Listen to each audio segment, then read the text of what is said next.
Okay, so hey everybody, we're live on Substack. This is PornFree Millennial. I'm your host Mac, and like I said, today's episode is my first time hosting a live on Substack, so I'm pretty excited. I'm joined today by Christopher Lind.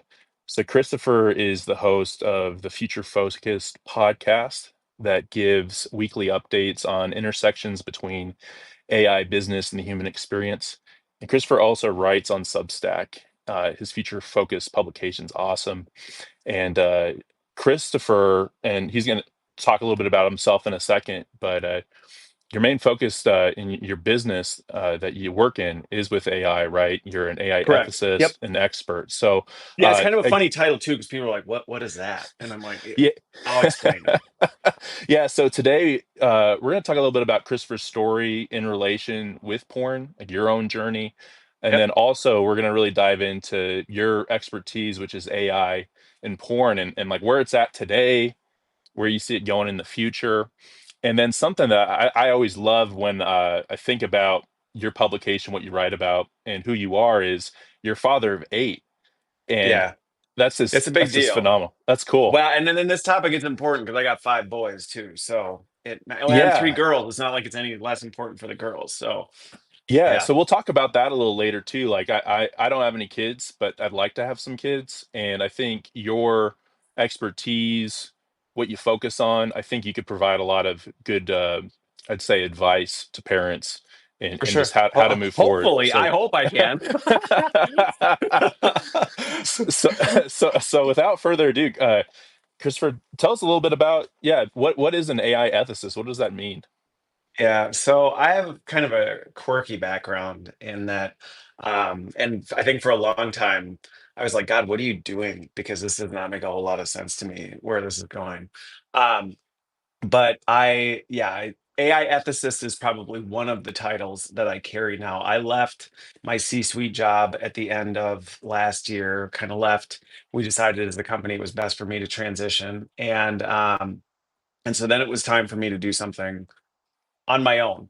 And because of this Um, really unique blend of I've been around technology my whole life, I've been around human performance my whole life, human psychology, and then in the business sphere.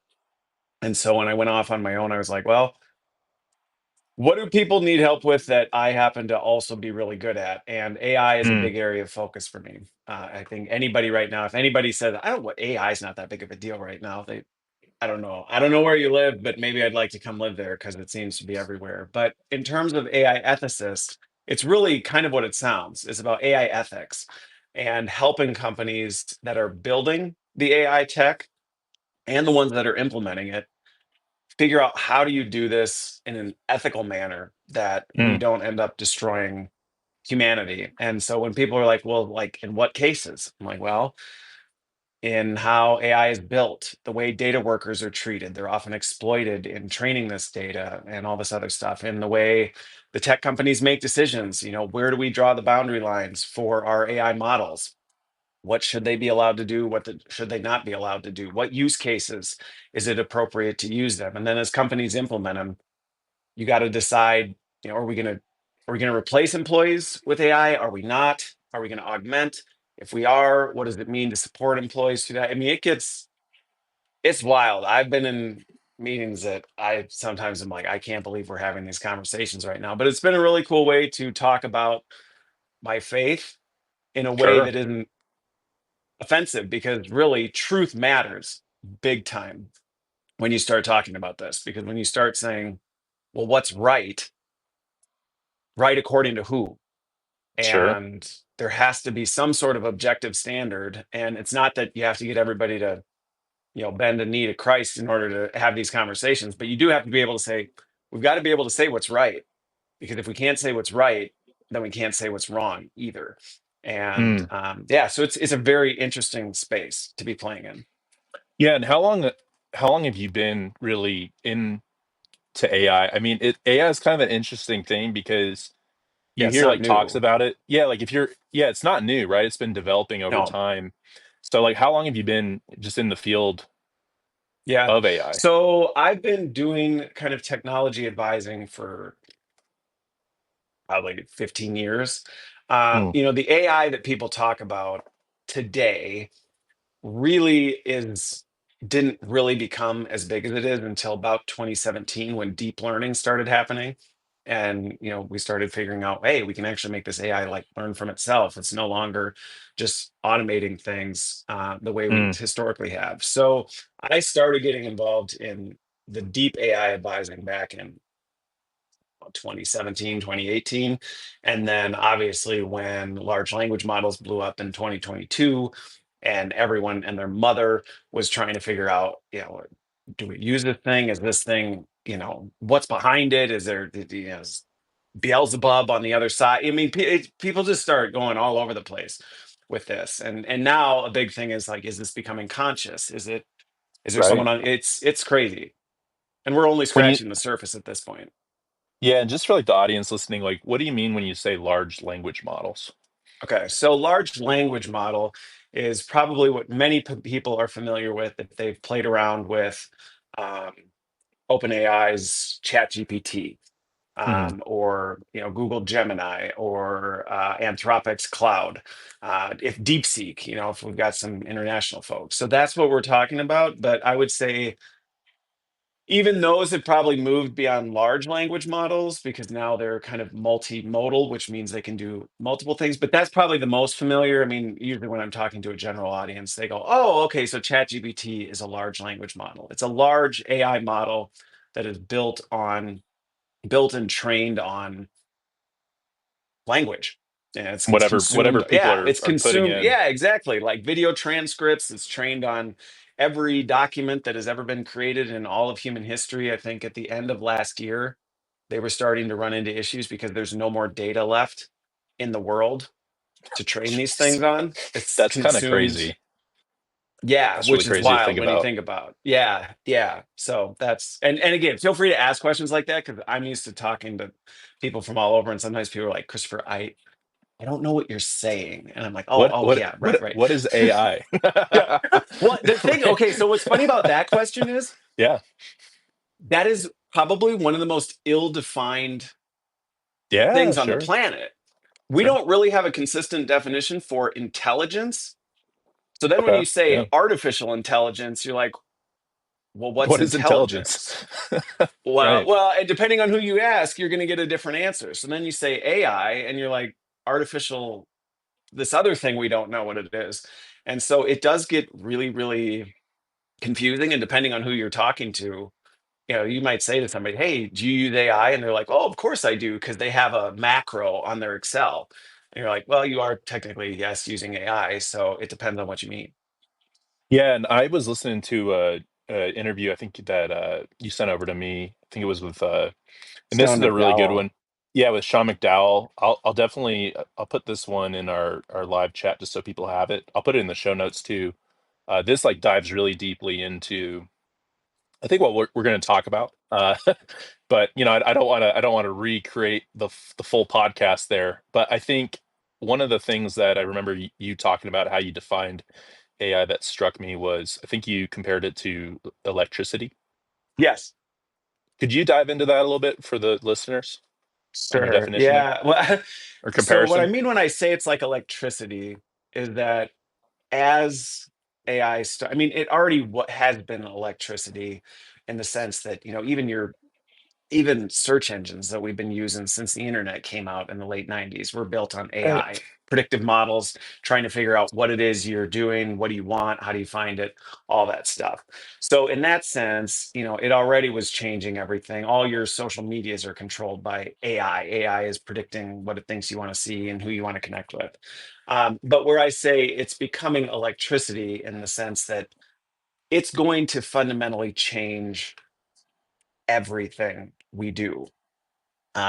It's going to change the way we do our work. It's going to change the way we live our lives. It's going to change. I people ask me all the time because I do a lot of speaking on careers and jobs and stuff like that. They're like, "Well, what jobs are safe?" And I'm like, "Well, none as they are today." Mm, And right. that's the thing is companies everywhere right now are having to re-examine what I think what freaks people out in 2022 was there was this sense of we didn't really define what being human was or what intelligence was, but we kind of had this general sense. I think everybody kind of was like, well, but it's a, it's this. They had their idea, and all of a sudden ChatGPT started like talking back to them like a human being, and then it could do its own thing, and you were like, oh,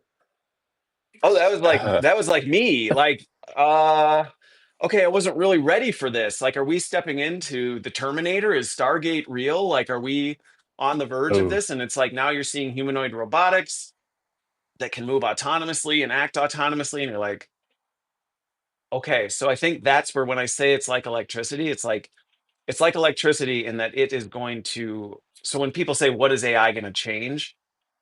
I'm like, everything. It's a matter of how it will change things.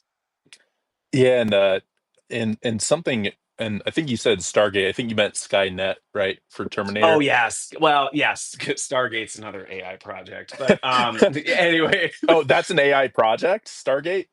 Oh gosh. Okay, Yes, so Project Stargate is the U.S. oh boy. government's big involvement in AI and what we're using with AI. Like I said, there's some conversations that you're like, oh, okay, Yeah, and feel free as you guys are going to. I know this is a live episode, so if you're listening to the podcast or watching on YouTube, uh, after this, there are some questions coming in, and I don't know how you feel, Chris. We could probably maybe answer them as we go or save some oh, time for it. I know, I told you, I'm so used to doing live streams yeah, and yeah. talking. It's like I don't. You could do whatever. We could answer questions. Like we can do whatever. I'm casual. Okay, so first of all, I think Mia said congrats on the 8 kids, so Yes. that's awesome. Yeah, And then it's amazing, especially my wife and I couldn't do it without her for sure. and then Mia also said having an internal moral compass. Yeah, like that's incredibly, I think, important. I think that's probably maybe some of what you see when you're advising companies. I mean, you have your moral compass, right? But maybe it's figuring out what's the moral compass of the company, what's their guiding principle, I guess, when it Yeah. comes to AI, right? Yeah, I'm sure it that's just probably an a early really thing. practical example of that Yeah, is a lot of companies will say, of course we're human centered, right? We're human centered, but all of a sudden you have to start asking the questions. Okay, well, when you say humans, who are we talking about? Employees? Are we talking about customers? What right, threshold are we willing to cross before business performance becomes more important than your employees? Because we have to answer that question. We have to discuss at some point. You're going to say, well, if protecting our employees is going to cost the company this much, then we're going to draw the line. And it's just a right. very objective conversation that gets really uncomfortable sometimes. And these are the kinds of things that at the top levels of organizations you have to think through and talk through, because the last thing you want to do is get to a point where it happens and you haven't thought about it. You haven't played war games and gone, all right, earning hit this. We never expected it to hit this. We Right. got to do something about it. What are we going to do? And it's a Sure. very ethical conversation.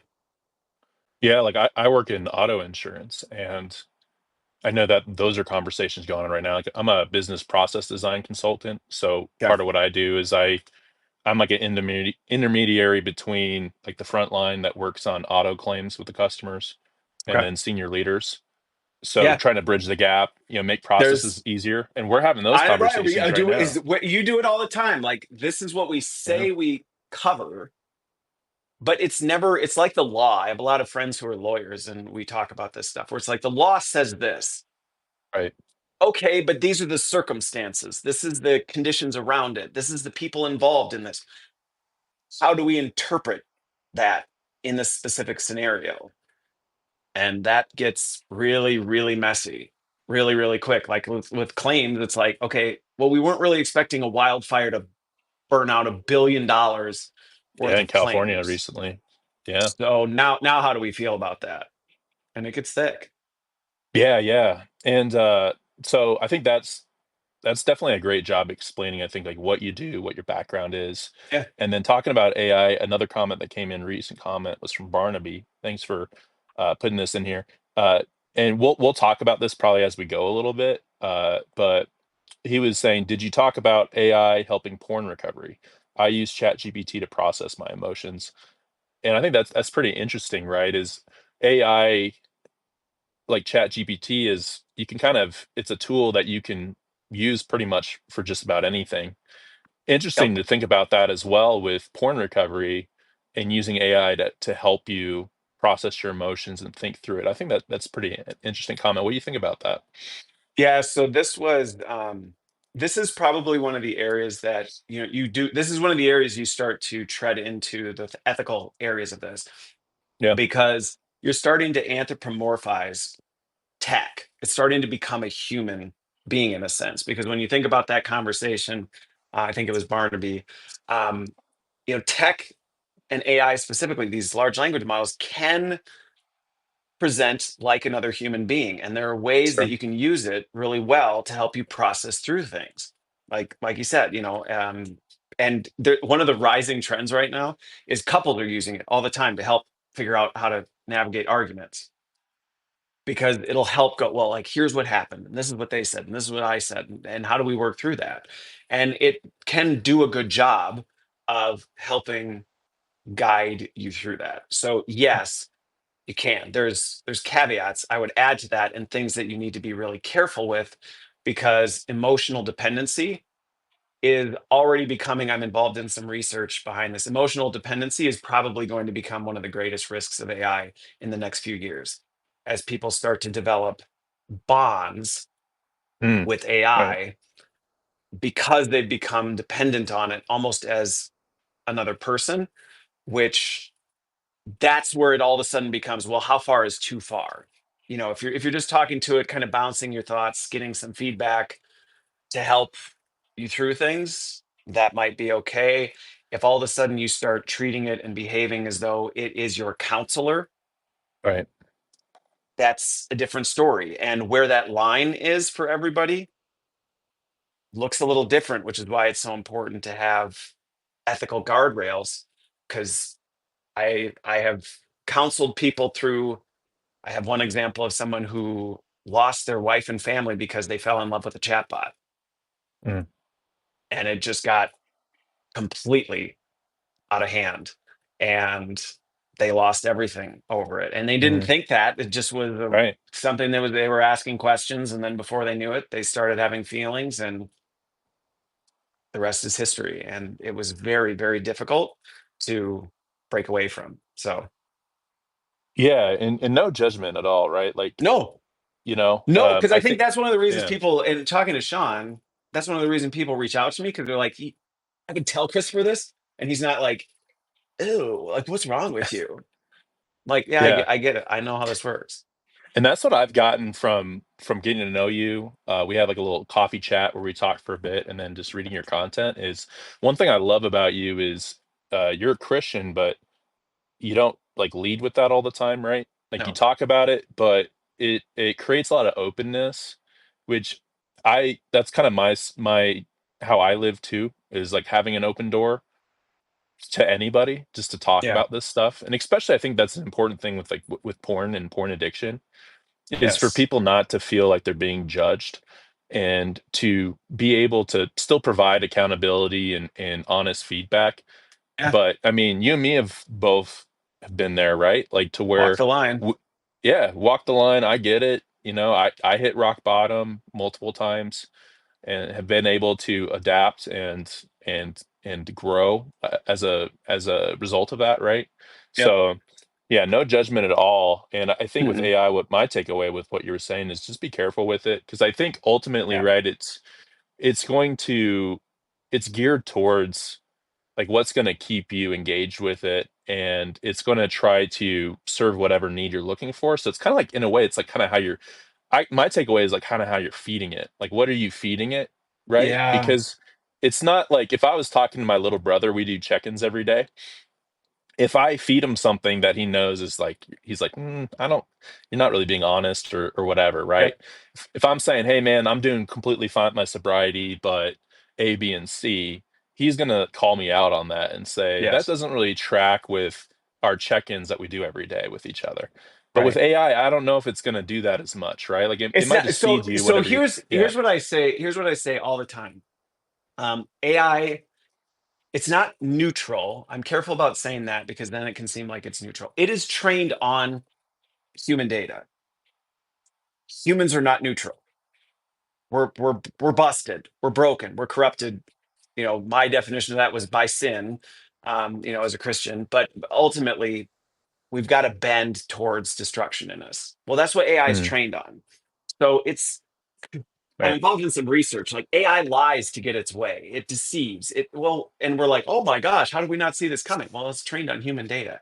But I think to your point, AI gives you what you want. And that sounds really, really good. But as a Christian, you go, "Hey, that is the worst thing you Right. could ever get." Like, Yeah.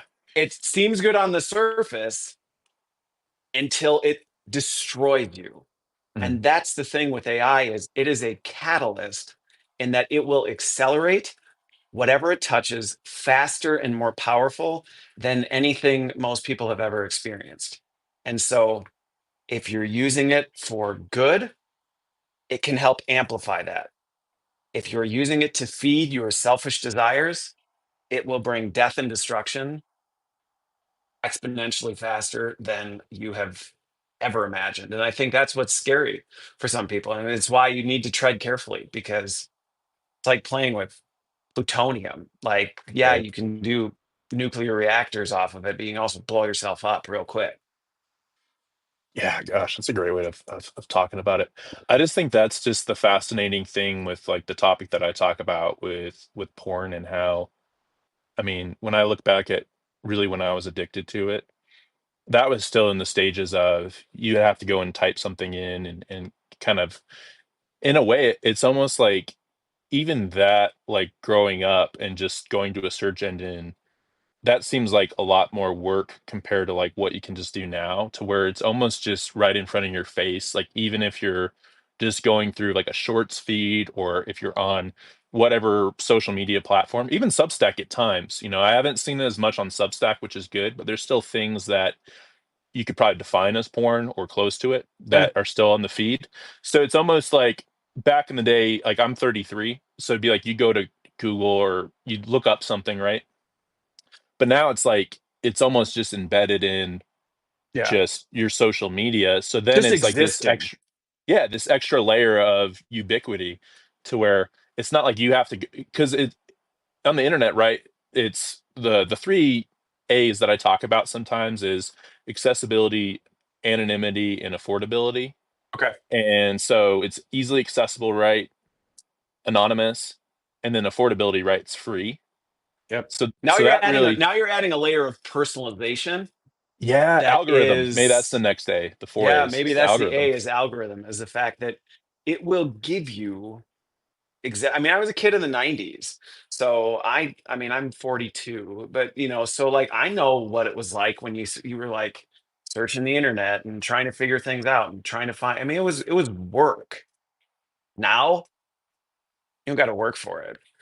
Which just adds a whole nother layer. Now the fact it can become exactly what you want it to be, down to every specific detail, it's a it's a level of threat. It's not danger like, oh my gosh, but it's a level of threat that I don't think most people are prepared for. And it usually starts, we'll get into it, but some of these stories, I mean, there are kids that are taking their own lives over this Yeah. stuff. Yeah. Yeah. Gosh. Yeah. So I think maybe before we hop into that stuff, I think maybe just as a little bit more of a background for you, and this is something I like to talk to my guests about because I think part of the important part of working through porn recovery personally, something that's really helped me out is hearing other people's stories Yep. and how like what their relationship was like with porn and Yeah. maybe the consequences of that in their personal lives and then how they've overcome it. So if you could just give us a little bit of background on that, I think that'd be helpful. Yeah. So for me, I got a wild story. And so, Sean McDowell, I did a second interview with him where I go into more of some of the childhood stuff that Oh, I I think went through. I just listened to that today. That's Yeah, that's yeah, an man. intense one. Um, but needless to say, without recounting all that, I was very much a kid who had to fend for himself. Mm. And so as a result, at a very early age, I remember coming across, it was like my dad's girlfriend's, we were at her house and I was probably 9 or 10. I mean, maybe 11, something like, I don't know. I was very young. And I remember coming across a channel that was kind of fuzzy, but I just was kind of starting to go, hey, I kind of can figure out what this is. Mm. And so that was really kind of the beginning of my journey, was like I started getting hooked on adult material. And, then again, being the kid in the 90s, my parents didn't know a thing about technology. And so I could do whatever I want. I mean, I was like breaking into companies, and I was doing all sorts of stuff. But on top of it, there also was this whole, I can find anything I want Mm. on the internet. And as a teenage boy whose parents aren't really all that involved in his life, you're figuring this stuff out on your own. And, going back to the getting what you want, well, the internet had it. If you could Google it, if you could search it on Alta Vista or Ask Right. Jeeves, you could find it. If you were on ICQ, you could get into a forum board and find your way into just about anything. Um, and because I really was smart enough to know how to do it, and had parents that just kind of trusted me when it was like, oh, well, how come the phone line was active at 4 in the morning? And you're like, oh, I was just, you know, Jeez. building Yeah. some stuff. It's like, oh, okay, don't ask, don't tell, because I don't really want to get into this. Um, it was bad. I mean, there were nice, I didn't sleep as a kid because you just like go to school and then come back, and that's all you did. Um, and so it was, I mean, I think anybody who's experienced this knows that horrible feeling of like you hate it, Yeah. but you can't do anything about it. You just feel like upset. I mean, it's an addiction. The highs and the lows that come with it. You feel great, and then you just feel like the most awful person in the world. And by my late teens, my dad had remarried somebody who, I would say embodied all that there is in Christian culture. And so we kind of had become immersed in that. So now there was this whole religious guilt that came with it too, where it was like, well, I really know I'm not supposed to be doing this, so now I can't talk about it because, gosh, I'm going to be judged. And these people, I come from this nice squeaky home where we're supposed to pretend everything's great, even though the world's burning behind us. But let's just pretend it. So you can't talk about it. Back then, it was still relatively new. So like, I don't know. I mean, my youth group never talked about it. Nobody really said it. You just kind of kept it quiet, which things that stay in the dark, it doesn't go well. And so now Right. what changed for me a little bit, which is where I started to break from it, was when I got into college. I went to a private Christian school, and this was back before the internet was actually available to all your students. So like actually lost access to it. I mean, that was back when you had like Juno still and stuff like that. And so I didn't readily have access like I did at home. And so it helped me kind of go, okay, I can break this, but that was the problem. It was like, Mm. I can break this. I can get this under control. And under control just meant, let me not do it as frequently. Or let me say, if I only do it for this many hours, then I'm probably fine. If I only do this, and you almost start to like justify it in your head. Well, God knows. And I also grew up being told a lot of things like men are this way and men have certain needs that have to be met. And so Yeah. you That's a start common to, one. it's a common one. Like I remember for, I don't know how many, as stupid as this sounds, like I actually believed it would explode down there if I didn't do The something. camera's like, I'm like, whoa. Yeah, I was like, what did you just say? And my Osmo died. So, That's Christopher, funny. going too far. But like, I remember actually believing that and going like, well, I have to do this. I have to Yeah. participate in this because, and even though guys don't talk about it, there is almost this underlying like, we don't talk about it, but everybody kind of does it a little bit. And, as long as you're not going too far, as long as you're not hurting anybody, it's Yeah. It's like fine, what? even in Christian culture. Which is I kind mean, of wild. It's really wild when you think about that. it is wild when you think about it. When Jesus literally says, if your eye or your hand causes you to sin, get rid of it. And we're just like, well, but I don't think Jesus would really mind this so much. Like, There's like a I little don't think, asterisk that people think like, yeah, right. but if it's porn, it's fine. It's like, But if it's porn, it's if it's what? consensual, it's fine. Like, no, no, no. Jesus usually expanded on things. But that was my journey. Was like I got it under control, is what Yeah, I yeah, told myself. It's under control. Um, and I was a gamer, and so I got married, and of course, like I think a lot of guys, like, well, once I'm married, it'll go away same. because Yeah, this is really just about sex and not being right. able to have it. And so once I have that, it will. And then you're like, oh, this is not about sex. This has nothing to do with it. And you realize, well, marriage didn't fix it. And so, it continued in that I was had it under control, but it was this secret part of my life that I didn't tell anybody about. I didn't talk about it with anything.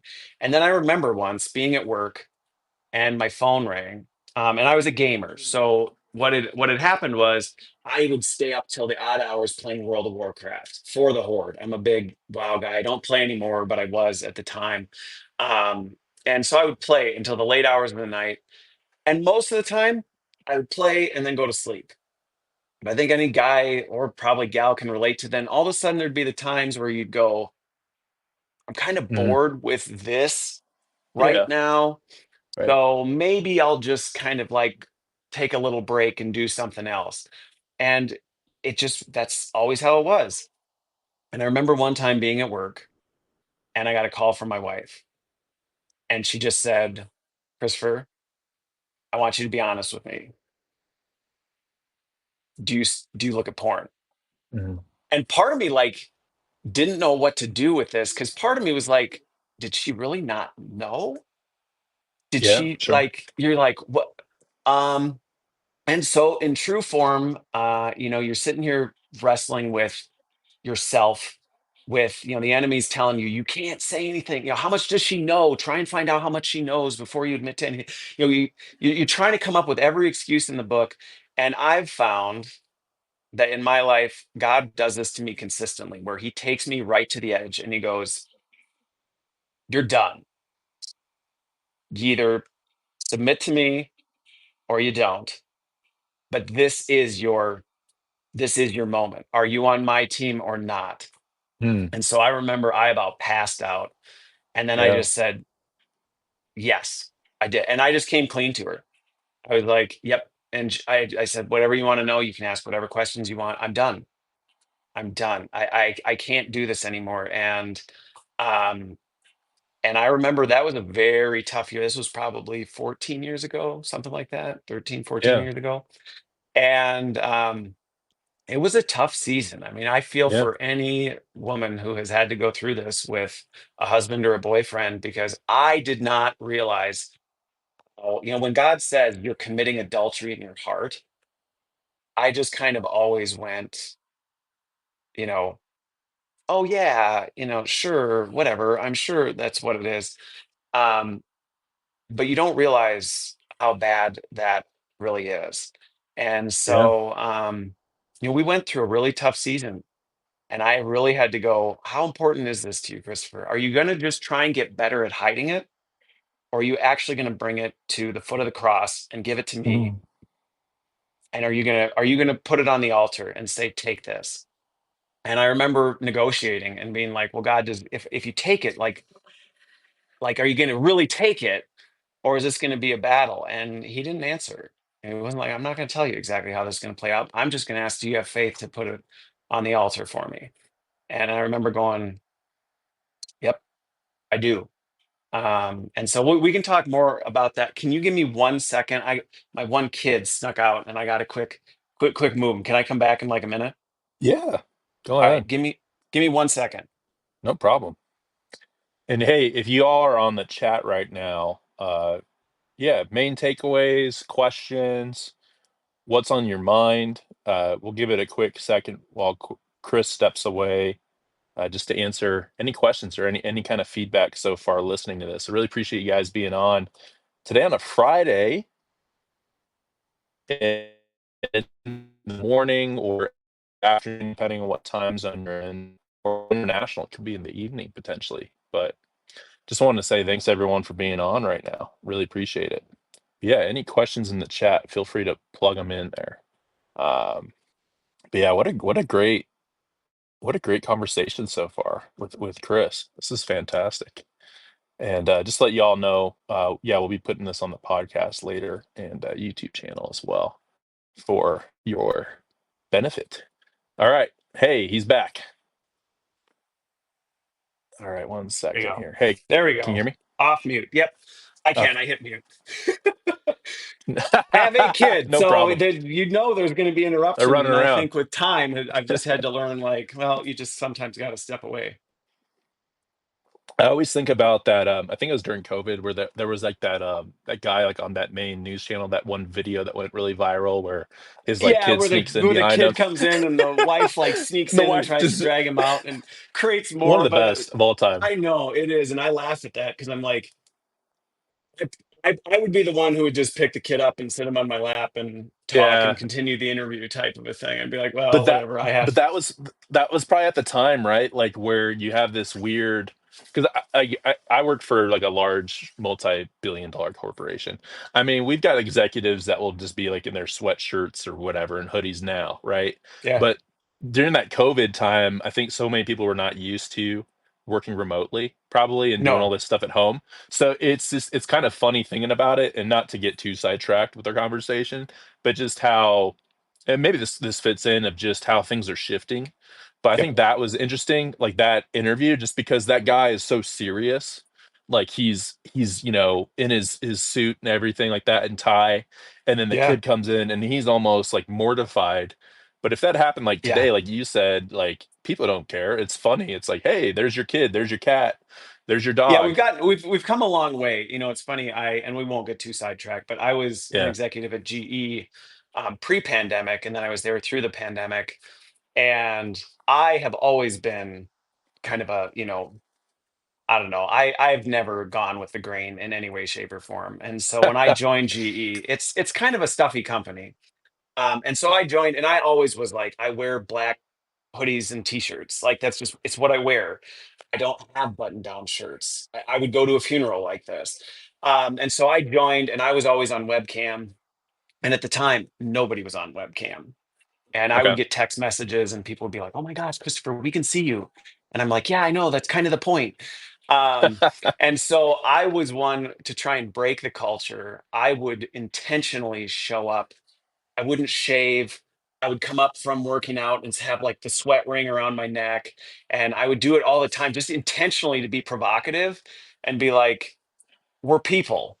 We're working from home. Like, why are we Right. pretending that this is not the reality we live in? And it changed the culture. At least, because at first it started as like, well, you better not jump on a call with Christopher and try and be stuffy because his kid will come in or he'll be walking out to the car mid conversation. So anyway, No, that's cool. Yeah, it just shows too just how like we change as human beings to in a way like the technology or the environment that we're in we start to evolve ourselves yeah, and yeah, that's probably what we'll talk about in a bit. It is interesting, like I was talking about my mom about this the other night, but we were just talking about how I was just like this it seems like the human being is evolving into this different like we're still humans, right? We still have a heart that's pumping and a brain and all this stuff, but with literally with this phone, this smartphone that just has, like you were just talking about with AI, like there's no more data for it. If we're like scratching the thousands of years ago or whatever, all this information, and yeah. it's at the palm of our hands. You can't help just to think about what does that mean for our Yeah. evolution, How's it going to you know? change us? And it will. I mean, in some ways, so it may seem kind of morbid, but one of my favorite books, and this has to do with the fact, well, not really has to do with the fact, but I grew up in a funeral home. So there's another kind of like Christopher's like, what? What is this quirky dude? But Ecclesiastes, I love the book of Ecclesiastes. And I think Solomon has it perfect when he says, nothing new, there's nothing new under the sun. Right, And right, right. so, yes, AI is changing a lot of things. We are going to have to change. There's going to be things we've never encountered before. and yet there is timeless truth in the design of all this that you can start to. I wrote an article. I remember it was one of the ones I was most worried to send out to Substack. Was everything you need to know about AI you can learn in the first few pages of the Bible. And Mm. so it was just kind of this breakdown of knowing how to navigate AI you can find in Genesis 3. And so anyway, but yeah, but it is almost like it's forcing us to ask some of these questions we haven't asked in a very long time. What does it mean to be human? What does it look like to be a human? What do we actually do that's unique to us? We used to say, well, we create things. Like, well, now AI creates things. So is that really what it was? It's yeah, it's created a lot of existential crisis for people.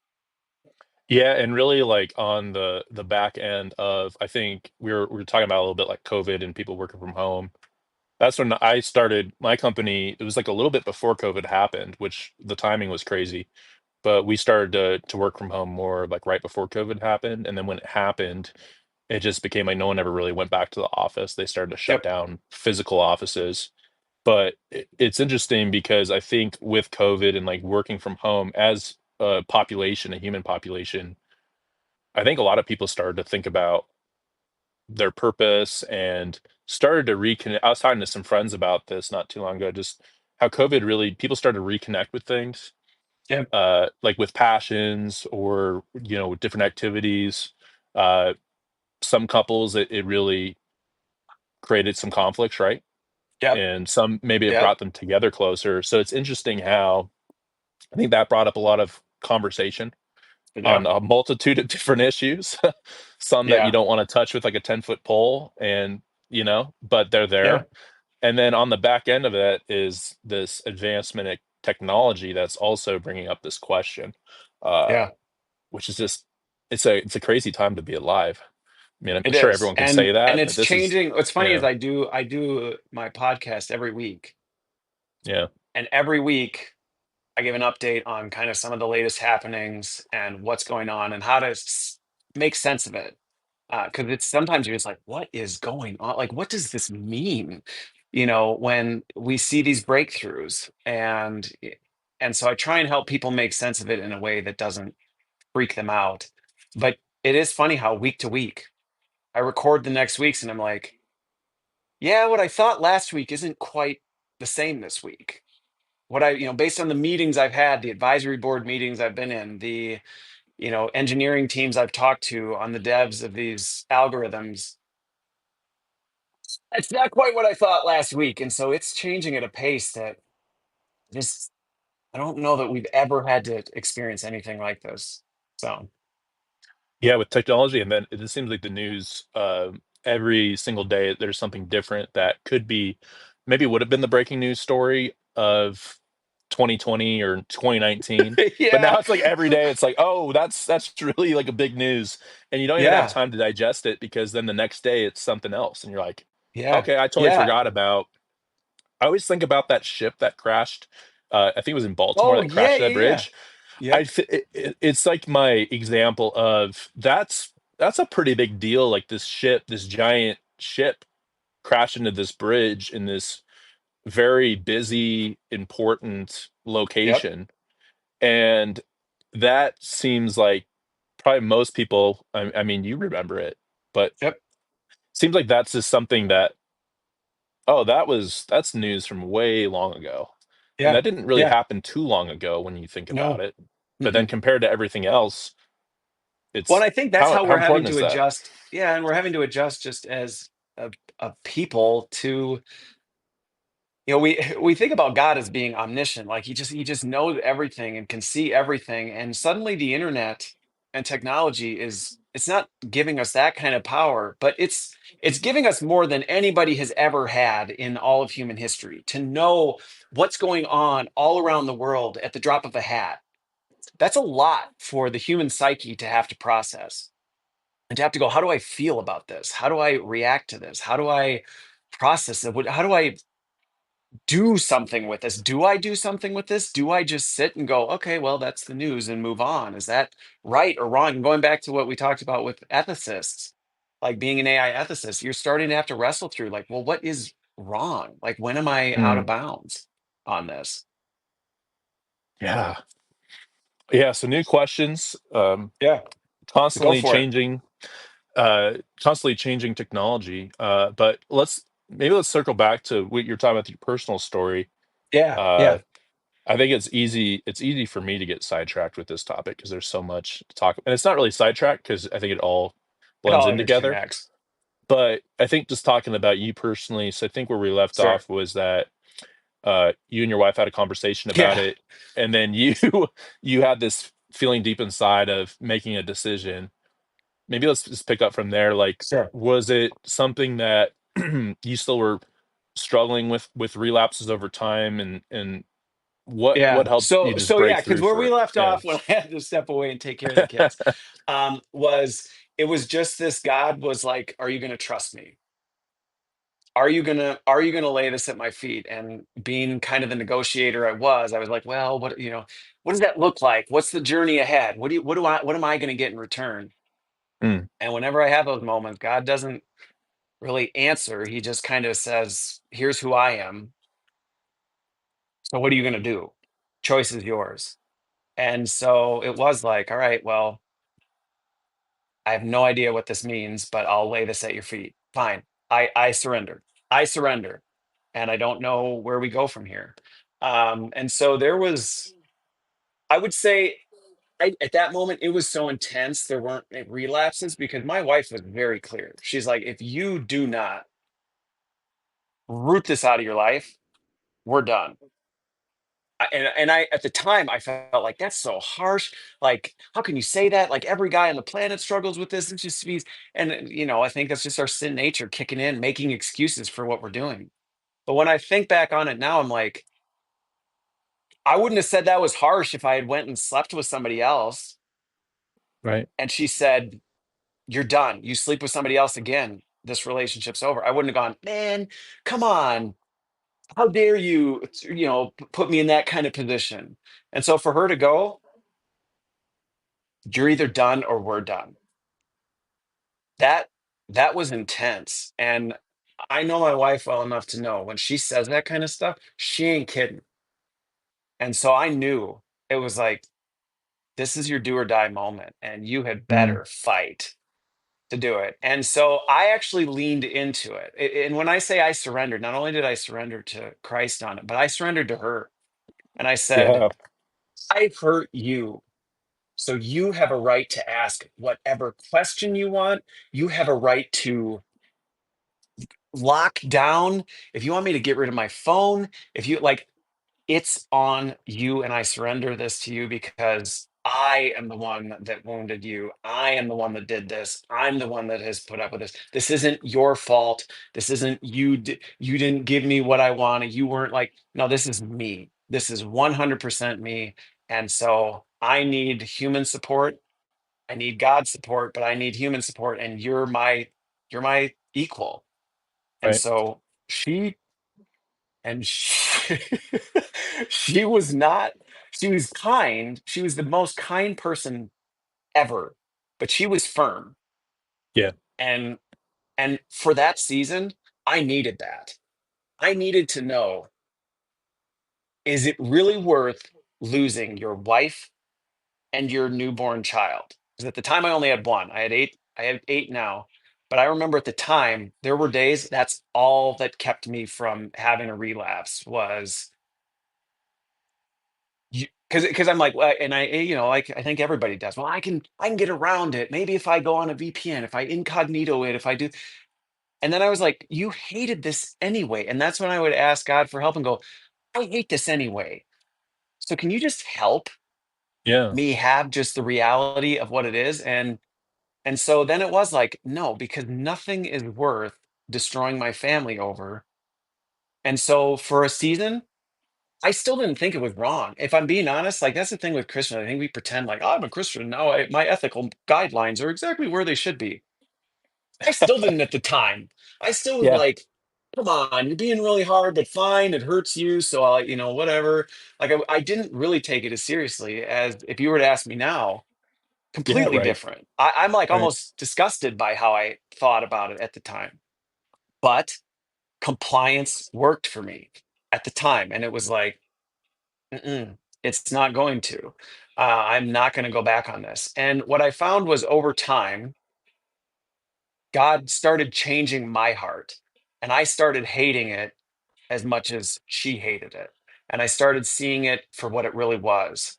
And some of that was, engaging with scripture more. Some of it was just hearing how I'd wounded my wife and Yeah. having her tell me like what it did to her, how it made her feel, how it made her feel insecure, how it changed the way she viewed herself, how it made her sad, and going like, I did that to someone.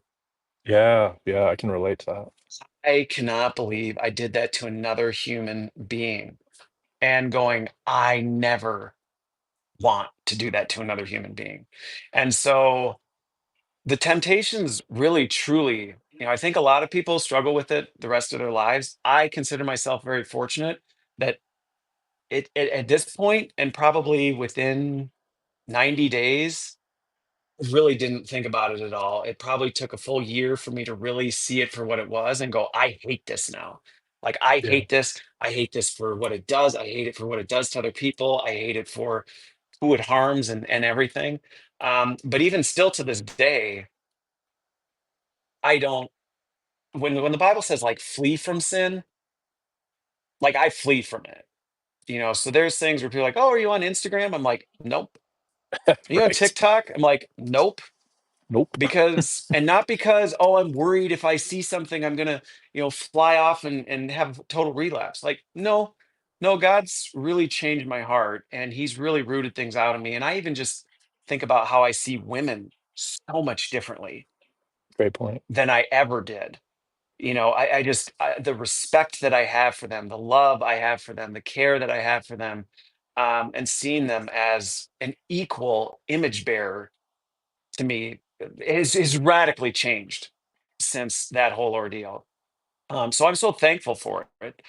But yeah, it was a journey in coming. But I'm so glad God did what he did, because as he's taken me on this journey into tech ethics and AI ethics and what it means, I have a radically different view than I did before. And so when people are like, well, isn't AI porn safer than regular porn? I'm like, no, it is not. No, it is not. It still exploits women and children the same way the regular stuff does. It is more exploitative in nature because of how the AI has to be trained. It destroys people in ways that is more powerful and more addictive than anything else. And I can speak to that without having to go, well, in the Sermon on the Mount, Jesus says, like, I can do it and just go, look, the data's there. I can back this up from natural law. And I can have these conversations with people without having to invoking scripture to make my case. But God had to do that work in my heart, because otherwise I still would have been the one going, oh, well, like it's bad, but it's kind of a par of par for the course in 2025. And now I'm like, no, it isn't actually, and it shouldn't be. Yeah, that was powerful. I love that. Thanks for sharing that, Christopher. That really, a lot of things that you said resonate with me, and hopefully resonate with whoever's listening right now. Uh, one thing that really spoke to me, what you were saying was first, I think that you said God a lot, right? That God did this in me. And Yep. I think that's been an important thing for me. And what I see in a lot of people that make, I would say, a pivot in their life or a shift is looking outside of themselves for answers. Because I think when we have this deeply ingrained habit into our life that's just been Yeah. there, like for me, it was since 10. I think sometimes we just feel like we can do it on our own. Yeah. We don't want to burden anybody. We don't want to burden God. That's how I felt. Like Yeah. I distanced myself from God because of it, right? I'm like, oh God, like I don't like this is too much, Let me get this which is under kind of control crazy. before I waste your Yeah, time on it. yeah, yeah. Which is just like really just nuts to think about. But that's just how the mind works. Is like God's not going to love me because of the things that I've done. Like I grew up Catholic, so I think Okay. that I You had the this Catholic guilt. oh yeah, big time. It was kind of wild because this came up in therapy one time, like with my Christian therapist, and I was like, I thought I was going to hell since second grade. Like I was like, oh my gosh, like I heard my second grade teacher talking about it, and I held her in a high regard. I think she was a nun for a little bit. I got into Catholic school at a good time because it was like right when all the crazy nuns that use corporal punishment, they ended it right as I was coming So they in. weren't My wailing on your fingers. Yeah, I my was in sister dealt Catholic with school that. when I was young. It was still okay then. Felt like I missed out. It was nice. I'm like, oh, okay. I didn't have to deal with that. Yeah. But I do remember that, remembering it as a cardinal sin and something that was just separates you completely from God, and you have to go through all these Yeah. processes and Yep. things to get it forgiven.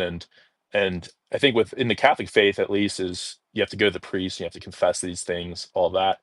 And I just remembered that it became deeply ingrained in me. I think that I just had this sense of being unlovable, unforgivable, and then that just fueled the cycle of shame, Yep. which is just fuel, I think, for any addiction really, but for porn addiction specifically, because what you're Oh looking at, yeah. what you're consuming, right, are things that you can't tell your grandma about, or your parents about, or your spouse about, or your friends about, really, because in your head you're thinking, how could anyone ever love me for the things that I've seen and that Yeah. I've The things I consumed, right? desire. Like that's the That thing. You're like, desire, right? I'm going after this. Like it's not falling in my lap. Like I'm pursuing this. If anybody knew that I actually wanted this, they would be disgusted with me. They would think, what is wrong with you? And that's exactly the lie the enemy uses to keep you in the dark. Because he's like, you can't tell anybody.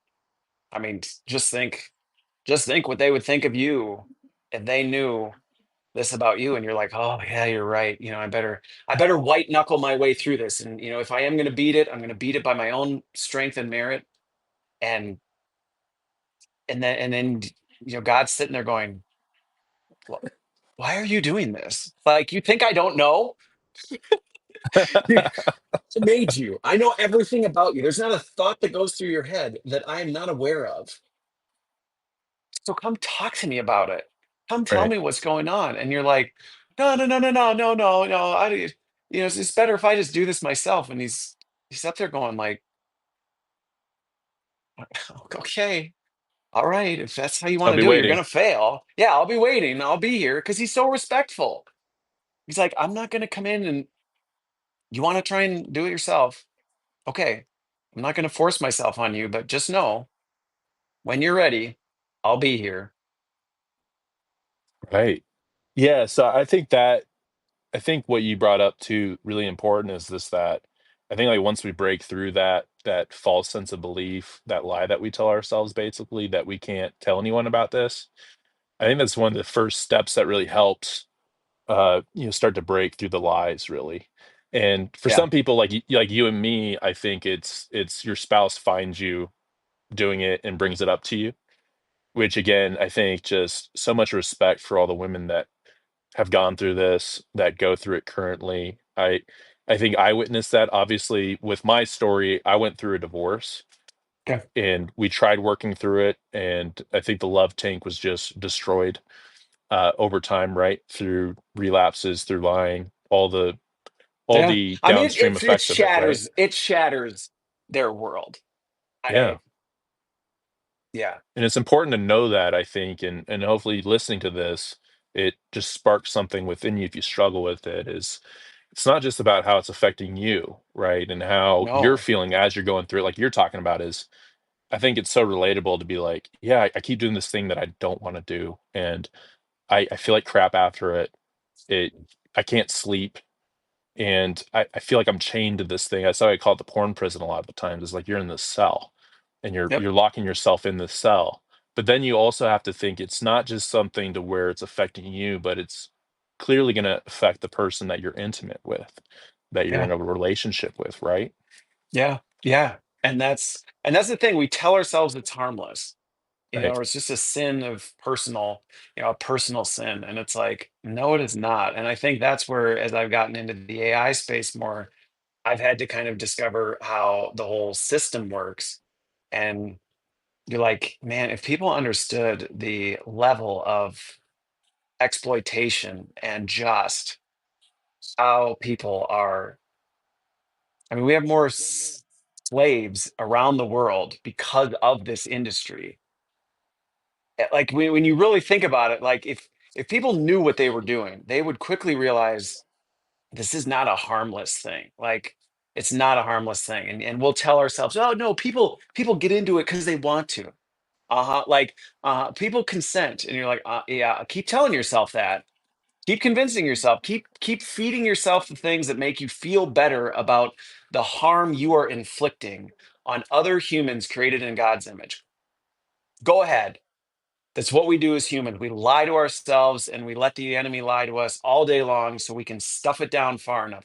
But there's a reason why you feel sick Mm. and rotten on the inside. There's a reason why, because you know it's a lie.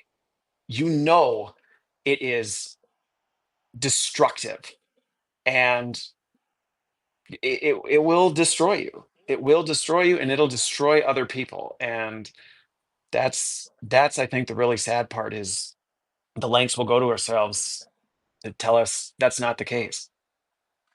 Yeah, because it's I think unlike a lot of things, and that's a really profound point. I think that we stuff this stuff so down deeply. These I think these things deep inside that we know are true.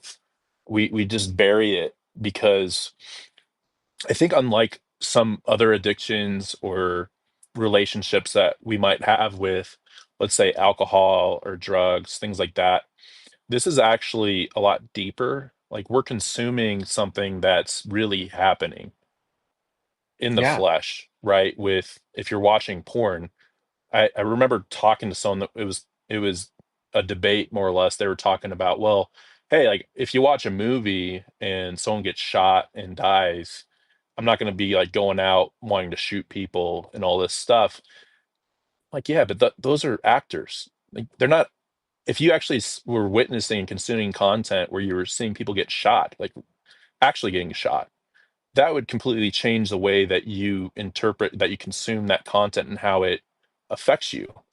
Well, and if Like you those were are actively participating in those in that movies, right, like if feeling every that time you saw industry. a murder on screen, you had a gun placed in your hand and were firing a weapon, yes, it would start to change you.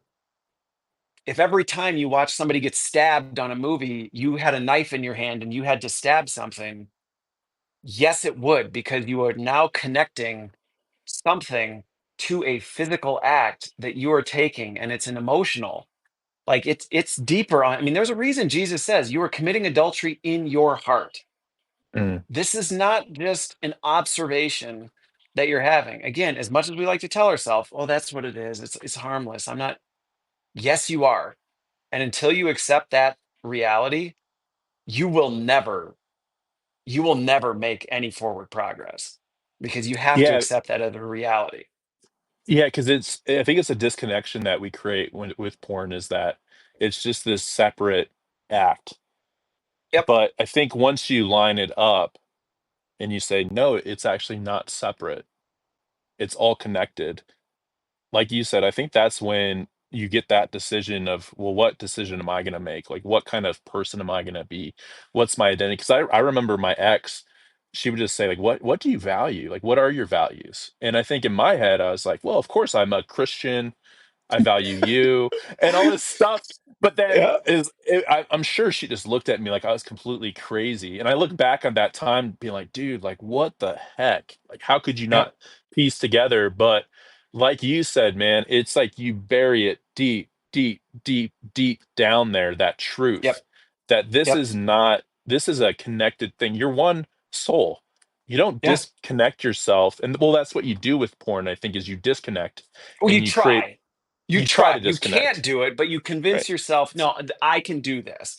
I can do this. And I wrote a reflection on it last night where, in chapter 6 of Matthew, where Jesus says, like, you can only serve one master. At Mhm. Right. some point, you are going to come to the fork in the road on everything. And so you can Right. say you serve me and go, but I serve you, but I also can do this thing. And you might be able to fool yourself into it for a while because maybe it won't come up in your life. Maybe you won't be challenged. Maybe you won't be pressed in it. But at some point, when you're serving anything but Christ, you are going to be faced with a thing where it's going to go, Well, here's your choice. Are you going to follow me, or are you going to follow this other thing? And you've lied to yourself for how many months, years, decades, telling Right. yourself that you'd never be faced with this decision. Well, here it is now. So, are you going to follow me or not? And there's no, and you're going to love one and you're going to hate the other. And that's as practical as you can get. I mean, it's just the way it works. Like, I mean, duh, the infinite designer of the universe, of course he knows this, but it plays out in natural law. I talk to people about it all the time who aren't Christians, who they're like, yeah, that is true, isn't it? That is how it works. And you're like, yeah, that is how it works. Yeah, I think that's really interesting too, because I've had on some Christians, and we've gotten deep into that, but just I think on the secular level too.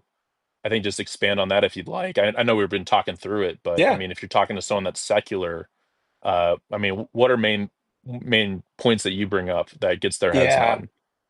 So when I talk to people who don't subscribe to the same worldview, I still have the same conversations, and they know that my worldview heavily, is based on Christianity. Well, it is 100% based on, because again, going back to that, you can only serve one thing. So I Sure. really have tried to say, all right, I'm just going to follow you. But, there are some universal things that I find people do agree with.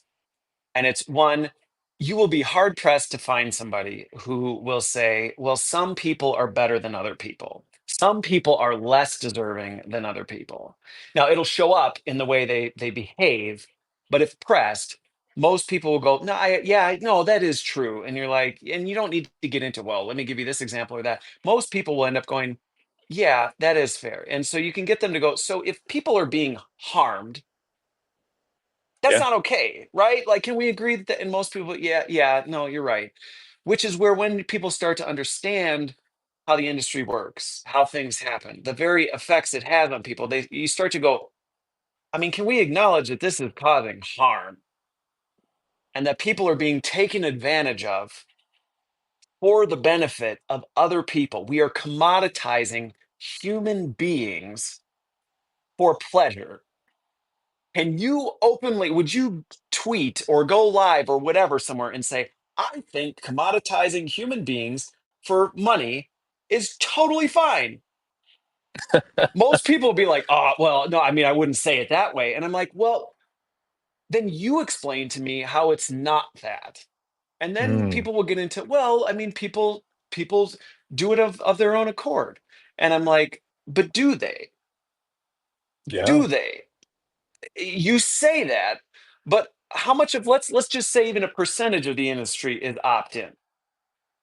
The majority of it's not.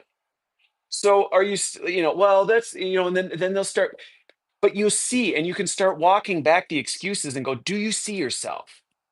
You are literally trying to make excuses for something is not okay. And even non-believers will start to go, "Ah, yeah. But how, Yeah. and then usually what happens is, well, what do we do about it though? And I'm like, I'm Right. not saying I've got a solution. I'm not saying I've got a magic bullet. That's where I see people argue about, well, let's ban a website. Okay, well, yeah, that compliance doesn't work. I'm not saying I have a universal solution for how we fix it. But if we can at least get everybody to think through the harsh realities of what we're talking about and the destruction it has. And I've studied some research data recently that teenagers now with sexual activity, choking is normalized now. Like it's becoming more violent. Can somebody Yeah. say, I think more violence between sexual partners, thumbs up on that? That's a good thing. What? Like, Shocking. Yeah. nobody would say, yeah, I think that's okay. You think that's okay as a general trend that we're seeing an increase in that? No, I don't. Okay, so like let's at least agree on this is not a net positive for things. And if you can get people there, it's a start. And then, yeah, you still got to run through the messiness of like, well, so what do we do about it? I don't know. Like, let's talk about what's within our control. Let's talk about how we think about these things, and then that's where I'll be involved in conversation. Well, how do we govern these things? What is ethical use for these AI models?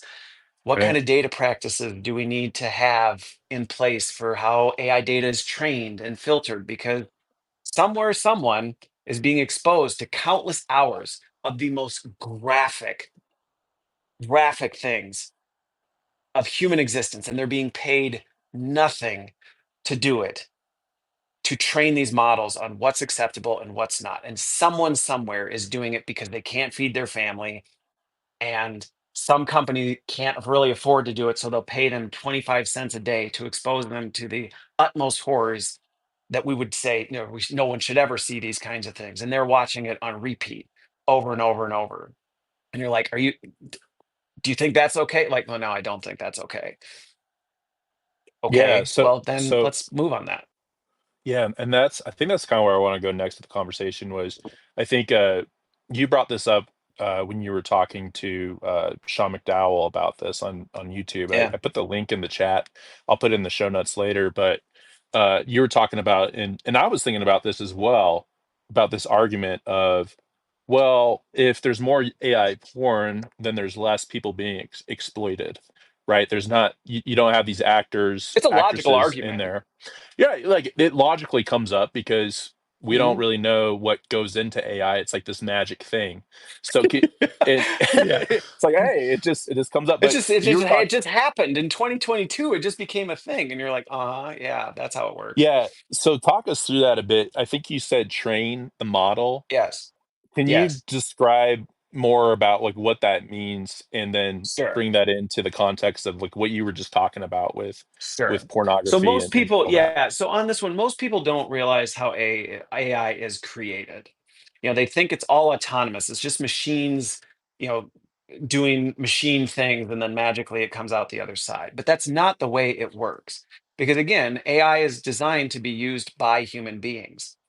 And the problem with AI, especially since deep learning started happening in 2017 and beyond, we suddenly had to start shifting the way AI was trained because it no longer was, what do you want it to do? It was, it'll do everything, and you've got to tell it what not to do. Well, Mm, that changes the game for how you have to train and build AI models because now instead of going, well, we just want it to play in this space, it doesn't work that way. It goes, it'll do literally everything that it's ever seen or experienced in all of what it's been trained on. And when you think about the fact these AI models have literally been trained on every piece of data that has ever been created in the world, you can begin to think about some of the things that it has in its brain that it is capable of, that it has seen, that it has observed, that it knows, okay, the patterns, I recognize that when this happens, then this can happen. You start to think about that being built into the brain of these AI models and then going, okay, well, now we need to just set it out in the wild. Yeah, right. So somebody has to sit and go, is this acceptable? Is this not acceptable? Is this acceptable? Is this not acceptable? And that's a human being. There's a human mm, being that is being exposed to that. And it's not one, because when you think about all the data in the world, right, you need right. thousands, tens of thousands, hundreds of thousands of people that are just sitting, staring at a screen, going, is this okay? Is it not okay? Why Gosh. is it not okay? And what's Go their for it. moral compass as they're looking at it, right? Like, are they Christian? What do they believe in?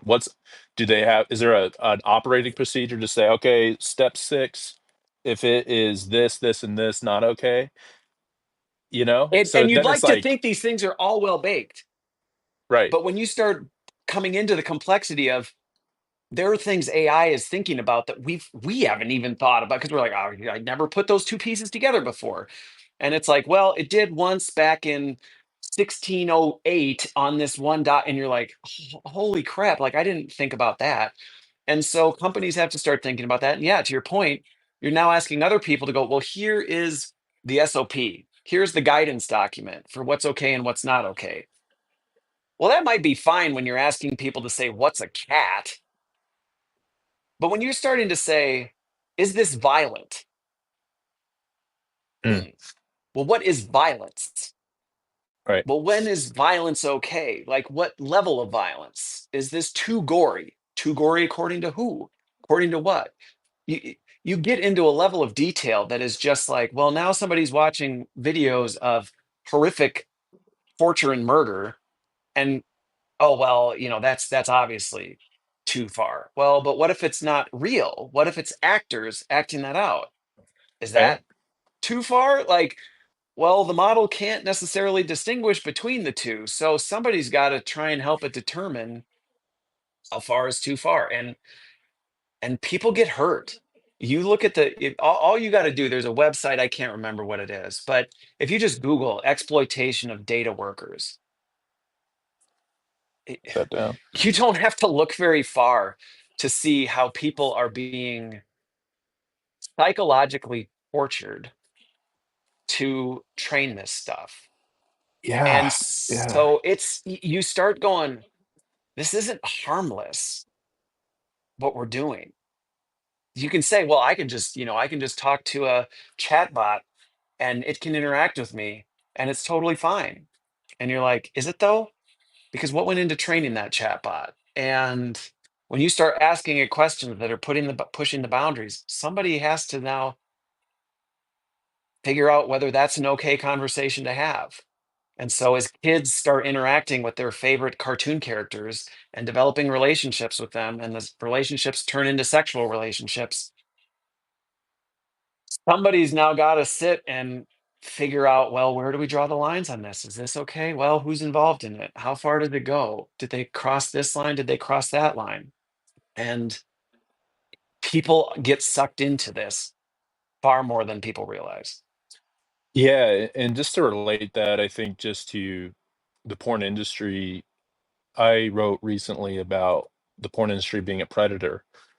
I think that was an article from about a month ago, and I finished this book called Takedown, which is a great book. Definitely recommend it. But this lady, Lila McElwaite, she basically started to investigate PornHub and more specifically how it's user generated and there's no guidelines, or there weren't. Now there are more guidelines coming through on verifying consent, verifying the age, right? Because what changed the porn industry was when Pornhub and these companies started to basically kind of just pull off the guardrails of how porn's generated and created, to Yep. where basically you could just film it on your phone and you can upload it.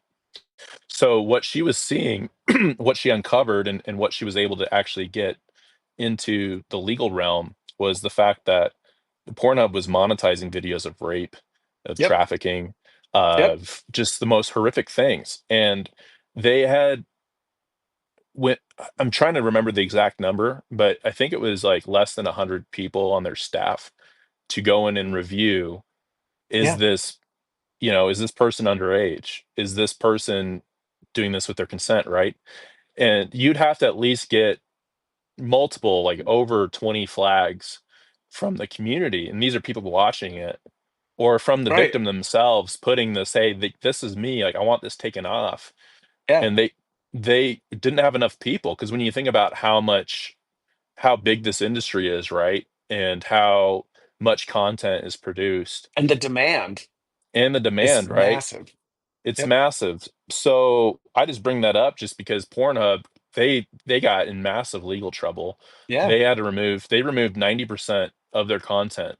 I think that was back in 2023 as a result of this work. So again, the book's Takedown. I wrote an article about it that summarizes it, but just it shows, maybe just to bring it back to like what you can do, it shows how one person, she was able to get in there and investigate this and write about it, get the right people involved. I think Bill Ackman got involved. Yeah. He's one of those billionaire activists. He got involved, and Visa, Mastercard, these companies remove themselves. I would say not willingly at first. Yeah. They had hesitations, and they definitely knew what was going on, and they still were a part of monetizing this stuff. But eventually, with enough pressure, they removed themselves, for where they don't, like, you can't use your Visa anymore if you're looking to buy content or sign up Yeah. for a subscription there. But I just think about that example, and that's just the porn industry. But now we're bringing in this new layer of exploitation, which Yeah. is, I would say, when if you've ever created AI content, I laugh about it just because when I first started to do it with my friends, we were doing like celebrities holding fish. And this Okay. is back when AI like wasn't that great. So I actually cherish those images I created because it looks like they just fished out of like right behind a nuclear Yep. facility and the Yeah. fish look all crazy. But we were creating these images. But now it's like everything is so realistic that now people can go in and, I mean, if you want to talk about that a bit, like Yeah. just the Yeah. level of what Well, and I people can think do. that's where people going back to this training data. Okay, it's consumed everything it's ever seen. And we all can think of like the AI generated images where it's like, well, there's the hands, they look ridiculous. You're like, what? Right. Why is it making hands that look like that? It's like, well, because it doesn't have enough images of hands and it needs more images of hands. And so when you start thinking about the adult content, you're like, well, people aren't going to be happy if the AI generated stuff doesn't look correct. And so you're going to need more images and videos of that thing to train the model to be able to do it and to go, well, now we've got to create more of these things that we have to then feed the machine. And now the demand for this, because I mean, I think anybody who's ever struggled with porn knows you're never satisfied with where you are. Like it's just Right. this constant push to push the limits. Well, that means you're going to need more extreme content to train the models. Well, somebody's got to make that content because it's got to be made somewhere. Somebody's got to now review that content that you didn't plan. And it just keeps feeding this. And then you start treading into other territories. I was in a conversation once before with somebody where it was like, well, what about kids? Well, what about kids? What do we think about that? Like, is it actually, are you actually, is it pedophilia if you're only engaging in AI versions of it? And you're like, Oh, well, geez. what? And you start getting Right. into the AI ethics standpoint, and it's like, oh, we got to have this conversation now. I just thought we could never talk about this. And you're like, well, we do. Because if AI is going to get involved in this, and AI will do whatever you tell it unless you guardrail it off, it means we've got to say, well, then what is ethical? What is human?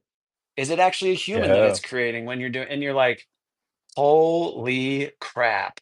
And if you just look at the trajectory of what the porn industry has done to people, and then you go, well, now let's throw AI on it, and I'm sure it'll be fine. Well, it's kerosene on a campfire. It's just going to go. And we're getting into humanoid robotics that like literally are designed for this intent and purpose. Why get married when you can have an AI robot that looks, acts, and behaves like a wife that does whatever you want? That's got to be great, right? I mean, that'll be your dream come true, right? Until it literally destroys you. And all these things that we've gone, we're never going to have to talk about this. Yes, we do. We have to, because if we don't, the AI will just do it on its own. And it's an alien intelligence. It does not have context. It does not understand the implications of what it's doing. It just is doing what it thinks you want it to do. It doesn't care about you. It doesn't care about your mental health. It doesn't care about whether humans end up destroying itself. It just wants to give us what it thinks we need. And yeah, it's serious. It's not something to just take lightly and go, well, isn't it better for people if they can just create AI generated stuff instead of going to a site? No, it's not. It's not better at all. Oh, man. It's a deep, deep conversation. I'm so glad to have you on, and I'm so glad for the people listening right now. I really appreciate you all listening, and it's a heavy subject. I think porn in itself, as I've written about it and talked about my story and talked to other people, it's already heavy. But I think you bring in the AI aspect of it, and I think, like you were saying before, it can quickly exacerbate things, and it can quickly amplify things, whether amplifying it for good or for bad. Yeah. And yeah, it's a sobering to talk about sobriety. It's a sobering thing to think about, of just how far it can go. I mean, I remember I was at the gym like it's like a month and a half ago or so, and I started to talk to this guy. We were at the heavy bag. If you ever like want to find some male friends, just go to a gym and start hitting a punching bag really hard. And I swear, I think I've gotten like 10 guys, like just cool dudes, phone numbers, to just hang out or whatever, just Yeah. from hitting a heavy bag. But I was talking to this guy, and we of course, how I am, you get to know me for a little bit, and then I start talking about porn. And we were talking, and he was telling me and how he was at his sister's place, and he saw his niece on the phone, and she was just glued to it, and he was trying to talk to her, and she just really wasn't responding. So he just picked up the phone, looked at it, and she was looking at like cartoon characters. That it was pornography, right? And she is 9, Yep. and I think that's why there's a lot of reasons I'm really passionate about this and Yeah. fired up about it. Yeah. But I think if a lot of people, if hopefully if nothing else can really change your mind on it, is the kids, man. Because Yeah. you were talking about your story and how you started as a kid. I was 10, pretty similar to what you were talking about. That's pretty I was at a friend's house, and that's how Okay. I first saw it. I just think about kids now and what they're exposed to, and how I think when we were exposed to it, it was still not good and still traumatic, things that we shouldn't have seen. But I just think about now the level of Yeah. just depravity and trauma. I mean, heck, you can't even go through most of social media without seeing something incredibly graphic, either sexually or with violence. And if you're like on X, I mean, heck, there was times where it's like you couldn't go a day without just seeing someone get like murdered on your feed. And it's just like, Yeah. what are we doing here? Like, what Yeah. are we exposing our kids to? And I think that's an important thing to talk about. And I think it should hopefully resonate with anyone that has kids. Like, I don't have kids, but I'm already thinking about my future kid, Yeah. and I'm thinking Well, about and the them thing because I about, want to protect what's them. funny is with this, sometimes people just feel hopeless about it. Like I'll talk Yeah. about this and they just go, "Good grief, Christopher." Like after hearing you talk about this, like Right. I don't even know what to do with it. And I'm like, Hmm. it's actually a lot simpler than you realize. Because when you start talking about it, we start opening the door for conversations to make people go, okay, well, maybe I can't change. Maybe I'm not like Christopher. I don't sit on these AI boards who can say, no, as a company, we need to say we will not let our technology be used for this. Period. I can have that influence. Maybe you don't, and that's okay. You don't have to be that. But what you can do is go, well, but I can start talking about it like you. I'm at a heavy bag talking about something, and suddenly you realize that it's not quite as culturally celebrated as we like to think. We tell ourselves that so we feel better about it. But I remember when I was in college, I worked construction. And these were some of the roughest people I have ever been around. And I Sure. was in New Orleans for a summer. And I spent summer on Bourbon Street. And at the time I what's funny is I as much as I've have a very unique past, there's only been ever been one woman I've ever been involved with, and that's my wife. And I remember when I was down in New Orleans, the guys, these rough and tough guys, they just they would just razz on me all the time, be like, "Come on, like, take a girl home. Like, how do you, whatever?" And I'm like, "No, no, no, I'm not. Like, Good for that's not you. who I am." And I remember they would just, for a while, when we first went down there, they would mock me, they would tease me, they would make fun of me. But when they saw that I just was like, yeah, I mean, you guys can make fun of me all you want. Like, you're not getting anything of value.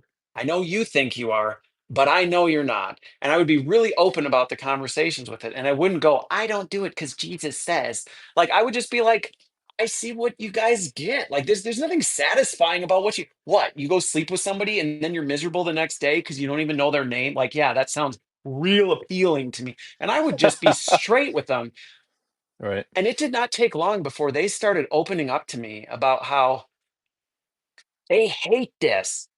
They Yeah. hated it about themselves, but they had been conditioned to believe that this is what normal is. This is what you're supposed to do. As a guy, you're supposed to feel this way. As a guy, the more girls you've taken home, the more manly you are. And when all of a sudden you finally find somebody that goes, that's a lie and you know it, and I'm not judging you for it, and I'm not sitting here looking down on you going, I've never done it. You're Sure. disgusting. But actually going, I see what you're in and I don't want it. And honestly, I had one guy who was like, at the end of the summer, I still remember this because he came up to me crying and he's like, I am so sorry for trying to drag you away from being ethical and for Mm, actually caring about women. He's like, yeah. he's like sobbing. He's like, I can't believe I tried to force you into that to make myself feel better about what I was doing. Oh man, hit the nail on the And head I right remember there. being like, it's okay, man. It's Yeah. okay. It's okay. I'm not judging you for it. I get it. We've all been conditioned. And so going back to this, just having conversations about these, being open about the fact that nobody's looking at porn and going, this just makes me a better person. And I really wish more people knew about it. And I've talked to people who've been in the industry and they're like, I hated every day of my life. It was miserable. I was empty. I was hollow. But I had lots of money to fill the void, to tell myself it was fine. Everybody told me that I was the apex of progress in society, and this is what real freedom looked like. And I was a slave and I hated it. But they're afraid to talk about it. They're afraid to admit that. They're afraid to be honest about what they're really going through because they're afraid that everybody else will look at them and go, what's wrong with you? When Yeah. really, society's going, feel the same way, but I don't want to be the one to say it. And so that's where fighting against this is not about how do we ban every adult website on the Yeah. web? Yeah. Yeah. Yep. How Yep. do we Yep. shut down AI? Like, Yeah. no, how about how do we just have honest, raw conversations and Yep. share our stories with people? Because real transformation starts in your heart. And once Beautiful. your heart starts transforming, suddenly the people around you start transforming. And I just think, like I said, I've got 8 kids. My oldest is a boy and he's 14. I'm not repeating the sins of my father. We Yeah. Beautiful. talk. Yeah. We talk about it. My kids know when they're old enough, they know the struggle daddy has been through and the lengths that daddy goes to make sure that that never becomes part of my story again. They know that it's real. They know all the things that are coming after them, garnering them for their attention. We talk about where it comes from. And the thing is, I would have never talked to my parents. And Yeah, my kids man. talk. They Yeah. talk about it. They're like, "Daddy, like, what do you think about this? Like, what is inappropriate? How, why does it matter?" Like, they know this. Even my daughters are very concerned about wanting to make sure that they do everything they can to protect their brothers and other men as they grow up because they don't want to be a stumbling block. And not because they've been shamed into thinking your Yeah. body is disgusting and you need to cover it. No, no, it's because they Yeah. genuinely care and they understand the impact that they can have and they want to be a force for good. And it all came from just talking openly and honestly with one another. I love that. Absolutely love that. Because I think that's something I wanted you to share on this podcast is like for all the parents out there or people like me that want to be a parent someday is how do you address this and it speaks so you spoke so eloquently about it and it really goes to the root of it is just talking about it and talking about it with honesty and also just having a space for it, right? Because I think that was something that I never really felt. uh, I think for when I look back at my childhood, I think I love my parents, they're fantastic, but we never really I feel like I never really had that sex talk, as much with them, and I feel like that if there would have been more of a conversation, more just knowing that it was there, and of course, those are things I think parents probably tell kids is like, "Hey, you can tell me anything," but I think probably when I look back at it, like, at my dad, I'm not sure, like, really if he had much of a concept about how like the environment that I was in, Yeah. where what I was doing. And I feel like just like you were, when I think about my future kid, I know I can have that conversation because I was there and I understand it. And I have a it's almost like you have to develop, it's like learning a new language. You have to understand how the language is spoken sometimes to Yeah. have that conversation, you know? And it's So, something you have to yeah, build. It's something you yeah, have to build. I mean, that's one of the things that I think, you know, I won't get into too many details, but like I didn't learn this from my parents. So for me, it's just been a right, journey of discovering what, and that's where scripture's been so helpful because I look at how Jesus treated people and how he spent time with the outcasts. And it's not because he was trying to get in with them or try and, you know, impress them. And it was because he wanted to really understand what they were going through. And so, like, I think of with my kids, like, I deeply care about them and I right, respect them as equal human beings. Yes, I'm in a position of authority right now because as children, I have an authority role over them, but that's going to change.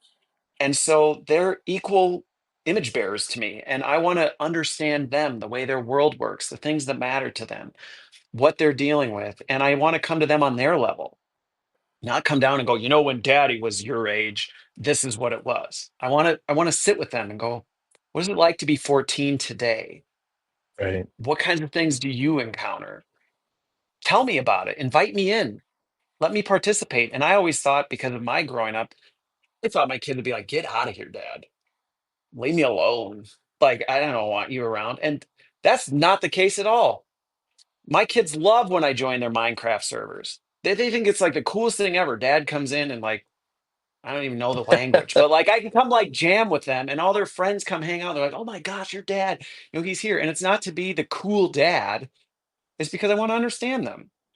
And it opens dialogue. My kids tell me things that I would have never told my parents. And my wife too. They talk to both of us just because they know, look, yeah, there's going to be lines. And when you cross them, there's going to be responsibility and accountability. And you know that. But it's not because we're here to punish you. It's not because we're here to make you into another version of ourselves. It's because we deeply care about you the way God cares about us. And we're Mm, here to help you not make the same mistakes we did. And hopefully, not make mistakes we probably never even would have known existed had we not gotten to know you. And I think that kind of stuff that doesn't happen because you follow some checklist, you know, make sure you go out with your kids once a week, or it's like you got to find the rhythms. But yeah, that's fast. And so how young is your young, so you said your oldest is you said 14, yeah, my and then youngest is how 7 months. congratulations. Thank you. Yeah, and That's people so always ask, cool. they're like, are there duplicates, triplets? You know, is it a blended family? I'm like, nope, nope, just a whole line of 8 kids. And what's funny is we weren't sure we wanted kids. I had some serious trauma growing up, and I didn't want history to repeat itself. And growing up in the church, I'd always heard the sins of the father. And so I was like, oh my gosh, like, Yeah. And my wife had her own stuff. And so we were really on the fence. And it's been funny how God has just kind of gone, no, you don't get to decide. I'm just You're going to not on keep the giving them fence, to man. you. That And I'm that that like, are fence you is long sure? gone. Yeah. Yeah. And so it's like, well, okay, you obviously see something even we don't see, but it's truly been a chance to, and I feel like I learned more from them than I could ever teach them, which has been really healing for me as a dad to go, oh, this is what it means to love like a father. This is what Mm, it means to care and love unconditionally and to, you know, so I can relate now more to when God's like, I'm here for you. yeah, Yes, there's beautiful. consequences, but I love you and you don't need to keep running from me.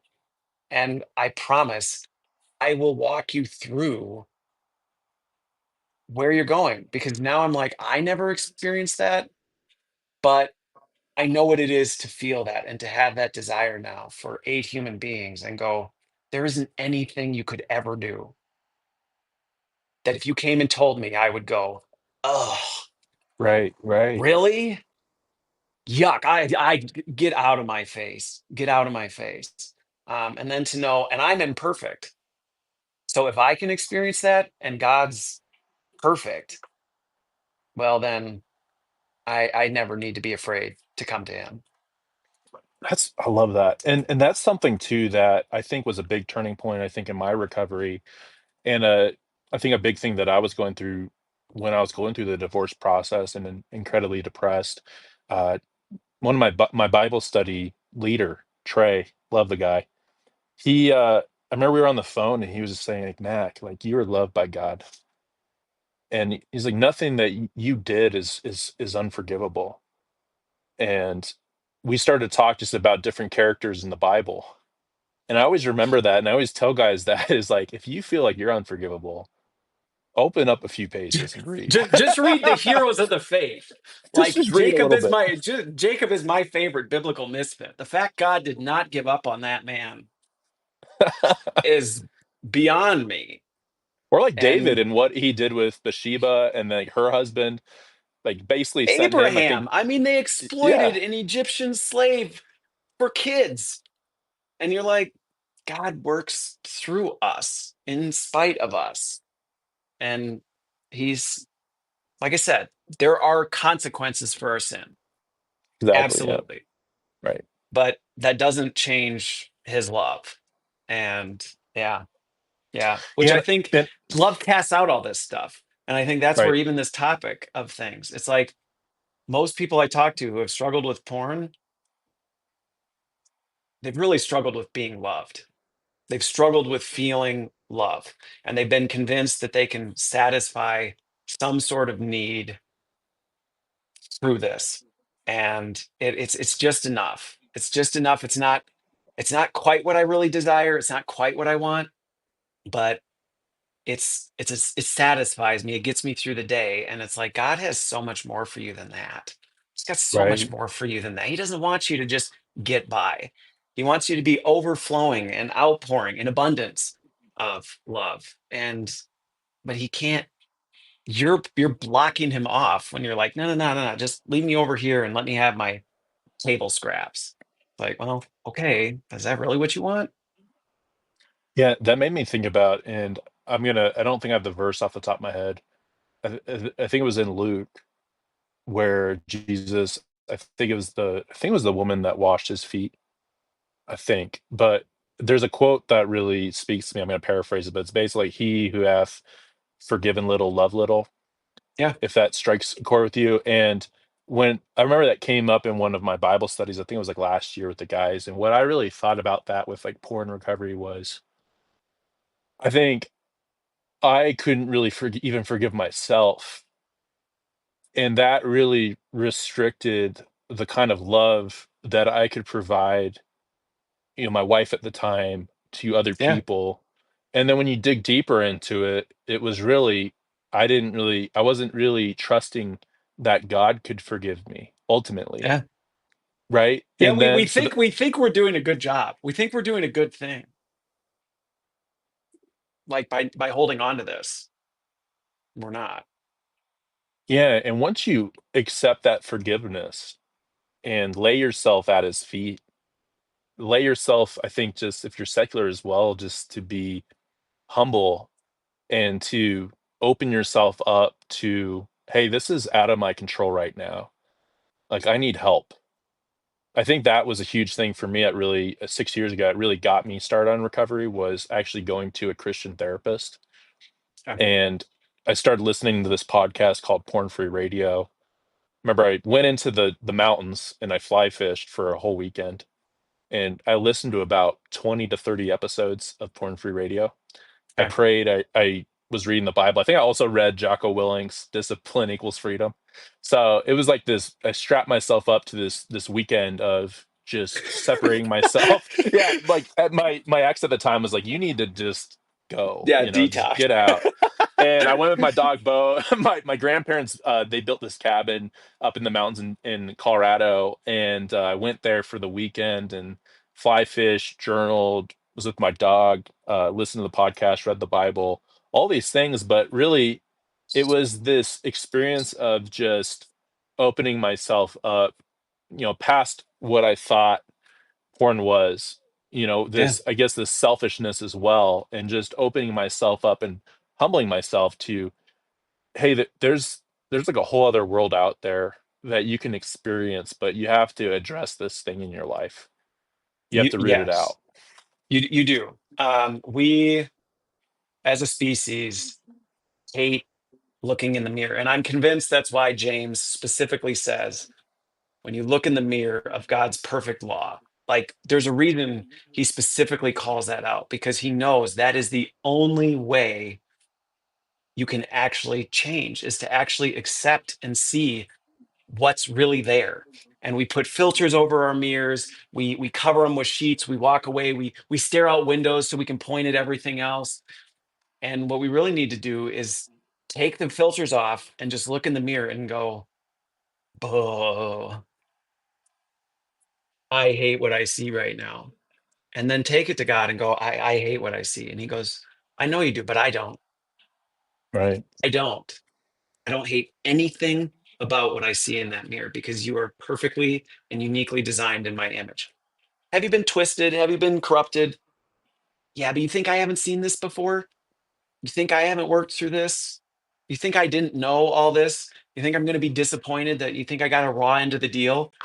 When I made you? No, I didn't. I knew what I was signing up for.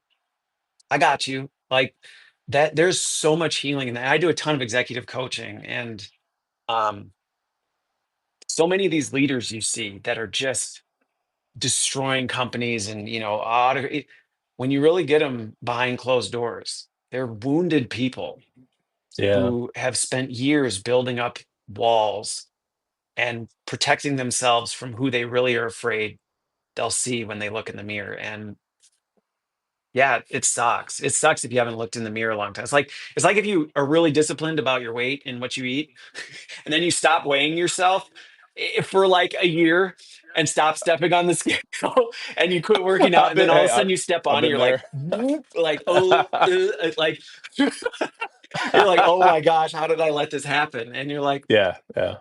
but God's always So like, I it's wasn't okay step on though. the scale. Yeah, yeah. It's Yeah. okay. And it's like, but it's okay. Like we can work through this. Um, and it's never too late. Like that's the thing. Like I said, I grew up in a funeral home, and I watched people, we far take for granted how much time we have. Great point. When Yeah. I say life is tomorrow's not guaranteed, I've seen way too many people think they had tomorrow and next week and next month and next year. You don't. And AI can tell you, yeah, well, we'll fix that for you. We'll fix. No, it won't. It won't. You're gonna die. And sometimes that's what it takes to finally realize that maybe I should look in the mirror before that happens.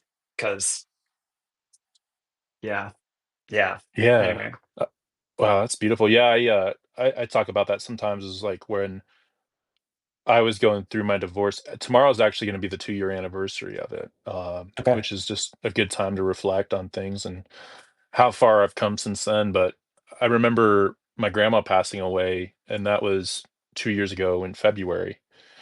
And at the time, right, I was separated from my ex, and we were going through all the legal stuff, and it was just so sad. I was in a really sad place because I was married for 5 years, and then we dated for a few years before that. So I had this whole life that I had ahead of me, and then abruptly, I mean, over time, right, the decisions that I made affected that, but sure. when that decision came up that, "Hey, this is happening," it was really tough, and I'm still processing a lot of it. I still probably always will, it's just such Probably a process for the rest of your life. We have yeah, this and I idea. We have this idea that grief yeah, gets you're over it. You're not. yeah, and, but one thing that changed me, it's crazy, and you're talking about death, was I was really floundering for a little bit when after we separated, like, with porn, just felt Yeah. like I was just doing a nosedive, and it was actually Valentine's Day 2 years ago when my grandma went into the hospital, was on Valentine's Day, and I remember at the time, I, I think my at the time, I think I was actually, like, watching over the house where my ex was living. I think she went on a trip, and I was just taking care of the animals and stuff, and I got a call that she was going to the hospital, and, we called her Saint Anne because no one had any negative memories about my grandma. She My aunt said the worst thing my grandma ever said to her was to go play outside in a stern voice, which is actually not bad advice. But, why I brought that up was I was struggling, but that I remember that day I actually committed, with my mentor, who's actually a pastor. He has a podcast called, Finding Traction, and Pastors Yeah. on Porn. Vern Tomke, he's a great guy. I remember that day was a day that I put some accountability software on my phone, my laptop. I recommitted, and that was before I got this phone call that my grandma was in the hospital. Okay. So then I drove from Colorado Springs to like the Denver area, and something that changed in me was all the people that were in the room. My mom's side of the family, my parents have been married for over 35 years. My mom's side is a lot of them live pretty close in Colorado. My grandparents were in Wheat Ridge. That's where my mom grew up. And you're from Colorado, so you kind of know the area. But they were at the same house for like 65 years. And my grandpa owned a printing press for a while. And then a lot of my uncles and aunts worked in printing, and they still do. Yeah. And they would stop by my grandma's and grandpa's house like every day to get a beer to talk. That's kind of the vibe that was in my grandparents' house. So really tight knit. They always Yeah. had an open door, very safe place you could go, no judgment, and just the greatest stories and connection, great food, all that stuff. And when I was in this hospital room, all of the family was there, and I have a big family, so you couldn't even fit everyone in the same hospital room. Yeah. And I think that changed something in my heart because I really thought about how do I want to be remembered? How do I, like you were saying, we our days are not promised to us, so how are we going to live our lives? And it really changed me deep inside. And then she passed away 2 weeks later. I was a part of, we would take shifts. I wasn't as involved as my mom was because my mom works Okay. in nursing, so she was really involved. But there was like 2 nights where I went there and I actually, was helping out with my grandma and making Yeah. sure that she was cleaned up and all that stuff with my cousins. And that really made me really introspect and think about life on a different level when I was really thinking about, okay, like when I'm older, when I'm her age, Yeah. am I going to have this family that's taking care of me and that loves me so much? Or if I keep going down this route with porn in my life, in this isolation, this disassociation, this destruction, what is that gonna look like when I'm that age? Yeah. Is Yeah. is it, you know? No, well, and what's funny about this is, and this is where growing up around death shaped me very unique. Because I think sometimes we say, well, God knows all, he sees all. We kind of like, yeah, yeah, yeah, yeah, sure, but he's God, whatever. And we can dismiss that and we're like, but he's got grace and mercy and forgiveness. And so we'll make excuses for why we won't change these things about ourselves that we hate. We know they're terrible. We hide them. We shroud them. We do all this stuff. And maybe we can get to a point where we're like, well, God will overlook it. He'll forgive me for it. Um, but one of the things that growing up in a funeral home was, I mean, I've been at more funerals and visitations Mm, than probably anybody will in multiple lifetimes. Um, and what I can tell you is every secret you think you are hiding will come out when mm. you're dead. Wow, Whatever okay. you think you have hidden, whatever you think nobody knows about you, whatever you think, I pulled it over, it comes flying out. And the quality of the relationships you built, the things you did when nobody was looking, the things you thought you're no longer there to kind of hold back the tides. And they all come crashing in. And the worst part about that is I've seen it devastate so many families and so many Mm, people when the truth about who dad was or who mom yeah. was comes flying out, and now you're not there to explain the context or to help understand or to say I'm sorry or anything. You're gone. And so when all this stuff comes crashing out about who you really were, I've seen it destroy families. I've seen it you had to call the police I mean, it's crazy what can happen with this. And then people's real feelings about you start coming out. You can surround yourself by people who tell you you're wonderful and you're smart and you're great and everything about you is the best. And then when you're not there, all the stories of I hated that per they're a jerk, nobody's at the funeral, or the people who are just there to spit on your casket because they're like, finally you're gone. And it's like, Mm, is that the legacy you want to leave? Because you're leaving a legacy regardless. regardless. You don't get to say, well, I just won't. Okay, sounds good. Let me know how that goes for you. You're leaving a legacy, and it's going to be the legacy of who you really were, whether you want it to be or not. And I think for me, that has always shaped me. And I, like I said, I've got plenty of major mistakes in my life. I mean, I Sure. won't tell the story, but like I got dragged out of Bible college by federal agents my freshman year. So like I've got I've got things in my past. But one thing that growing up in a funeral home taught me was, man, like I just don't ever want, because I don't know if it's going to be tomorrow or next week.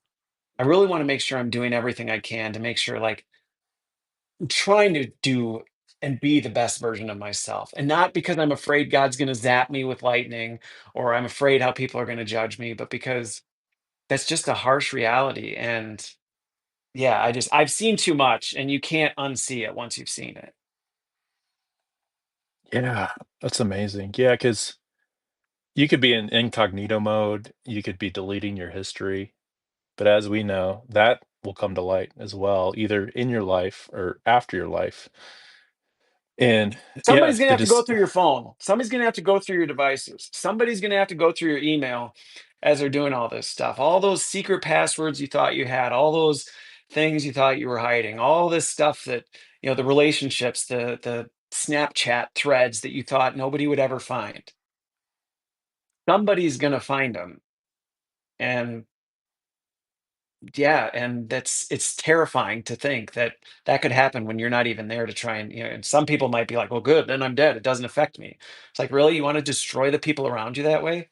You care that little about the people around you that you would let their lives be devastated and have them second guess you for the rest yeah, of their lives? No, you don't want that. You don't want that. yeah, that's I think and maybe I know we're at 2 hours already, Yeah, I which know. is We're just going. I'm like, "Man, this could go on for yeah, I probably gotta jump off in a bit. Yeah, Actually no heading to the worries. mountains for a little 4-day weekend, but, I think that really is a good place to end is, like, thinking about your legacy, thinking about because I think we covered so much, and again, really appreciate your time. This has been fantastic talking with you. I knew it'd be great, just getting to know you and stuff. I knew we'd have a fun time.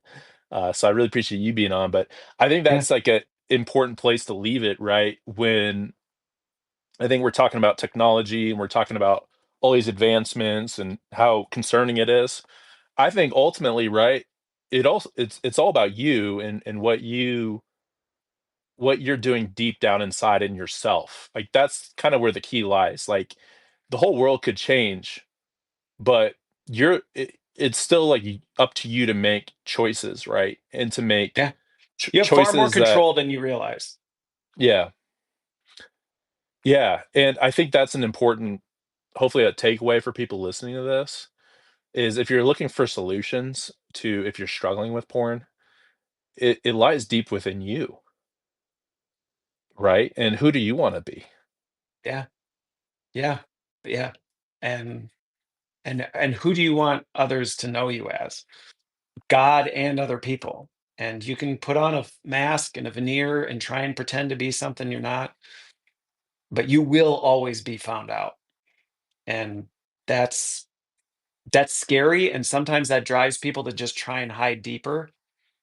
But I think what I've discovered consistently, time and time again, is the best thing you can do, no matter how deep you think you are, no matter how far you think you've fallen, you can always fall farther. And we have this horrible Mm, habit of going, ah, no, no, no, no, no, no, no. But like, as counterintuitive as it is, surrender is the most freeing, rewarding thing you can do, because then at that point, you've literally changed the trajectory of everything.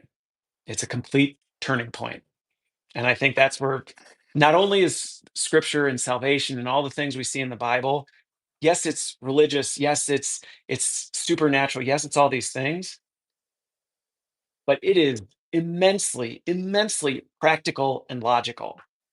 It goes against our like best thinking, but you really start digging into it when you really start thinking deeply, and that's what I love about the deep work I do. The deeper you go, the more you go, oh. Oh, there's a design behind all this. Like he's just telling us how it works. He's not being this angry, judgmental God throwing lightning bolts at us. Like he's the architect, the blueprint of reality, and he loves us so much. He's going, here's how it works. Hmm. And we go, stupid instructions. Like I'm gonna do it. And he's like, okay, so Yeah, and I think it fits perfectly into like the title that I was working up was reclaiming your code. yeah, And we're talking about ethics. It's like reclaim your code of ethics. Reclaim your code of who you are. your Uh, identity. Understand what your design is, right? And that I think we're constantly coding ourselves with the decisions that we make every day and what choices we make, right? Like we're building out the code. Like God knows what the code it looks like and how it goes. But He wrote it. sometimes, yeah, he wrote the code. Yeah. Which that's a that'd be an interesting topic to discuss at some point is like the Yeah, simulation theory kind of thing. I think that's really interesting.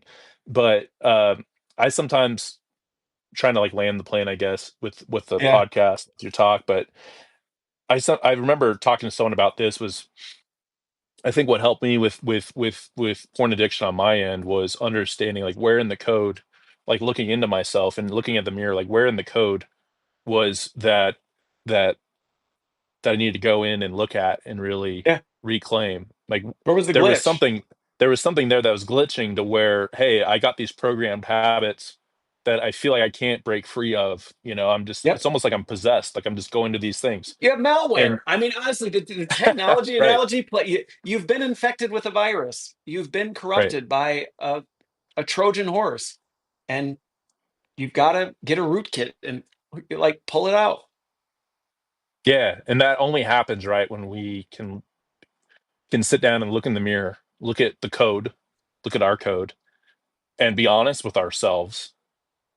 Right. Because in I think the beautiful power about God and faith is how much more powerful it is than this power that we perceive that porn has over us or these Yeah. temptations, these fleeting desires. I think sometimes can believe that this cannot be overcome. This is too powerful. But when you Yeah. compare it to the power of God and to faith, it's not even comparable, No. No. you know? It's not. And I think that's where it's going back to reclaiming what God truly made you to be. And that's where going back to the very beginning of your story growing up in kind of the Catholic side of things, where it's like, I think a lot of people see becoming a Christian as fire insurance, it gets you out of hell. And it's like, God has so much more to offer you than a ticket out of whatever you think hell is. Like that's just such an understatement of what it is. But I'm familiar with being told that that's what it is. And it's just going back to your point. He wants to root out every virus and piece of malware in your code so that you can be exactly who he designed you to be.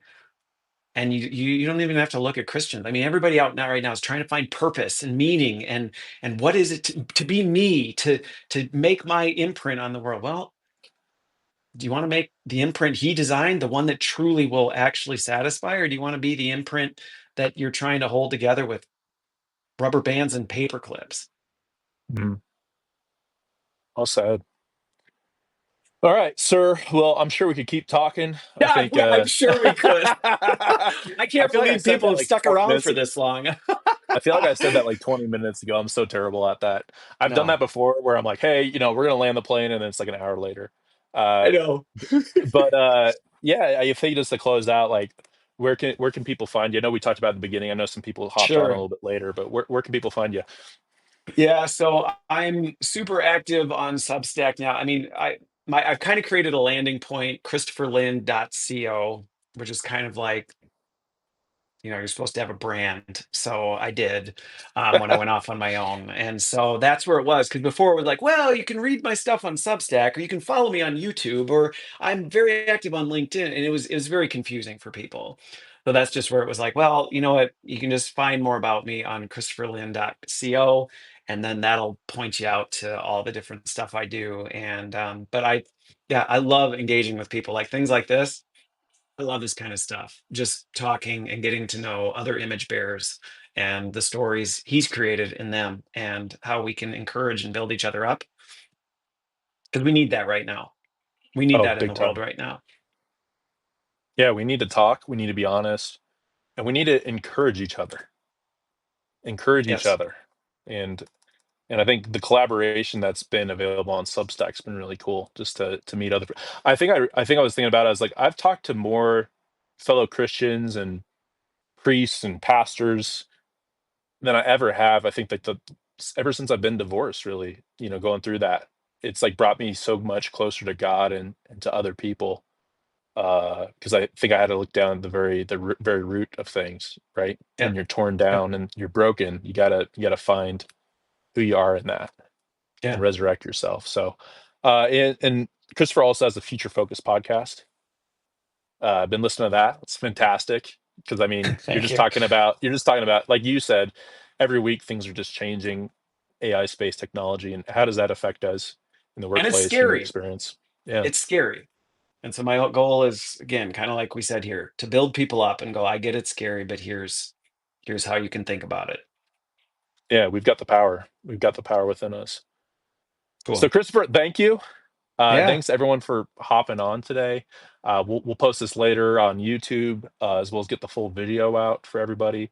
But Yeah. yeah, feel free to Thanks for having me. support Thanks this. for having me. Yeah, I've yeah. enjoyed getting to know you through Substack and all this other stuff. Super fun. Like you said, I can't believe here we are sitting talking 2 hours later, and it's like we can keep going. But this has truly been a blast. Right on, man. Well, hey, have a great rest of your day, and everyone listening, thank you so much. Keep fighting the good fight. Break free, stay free, be free. Talk to y'all later. Bye.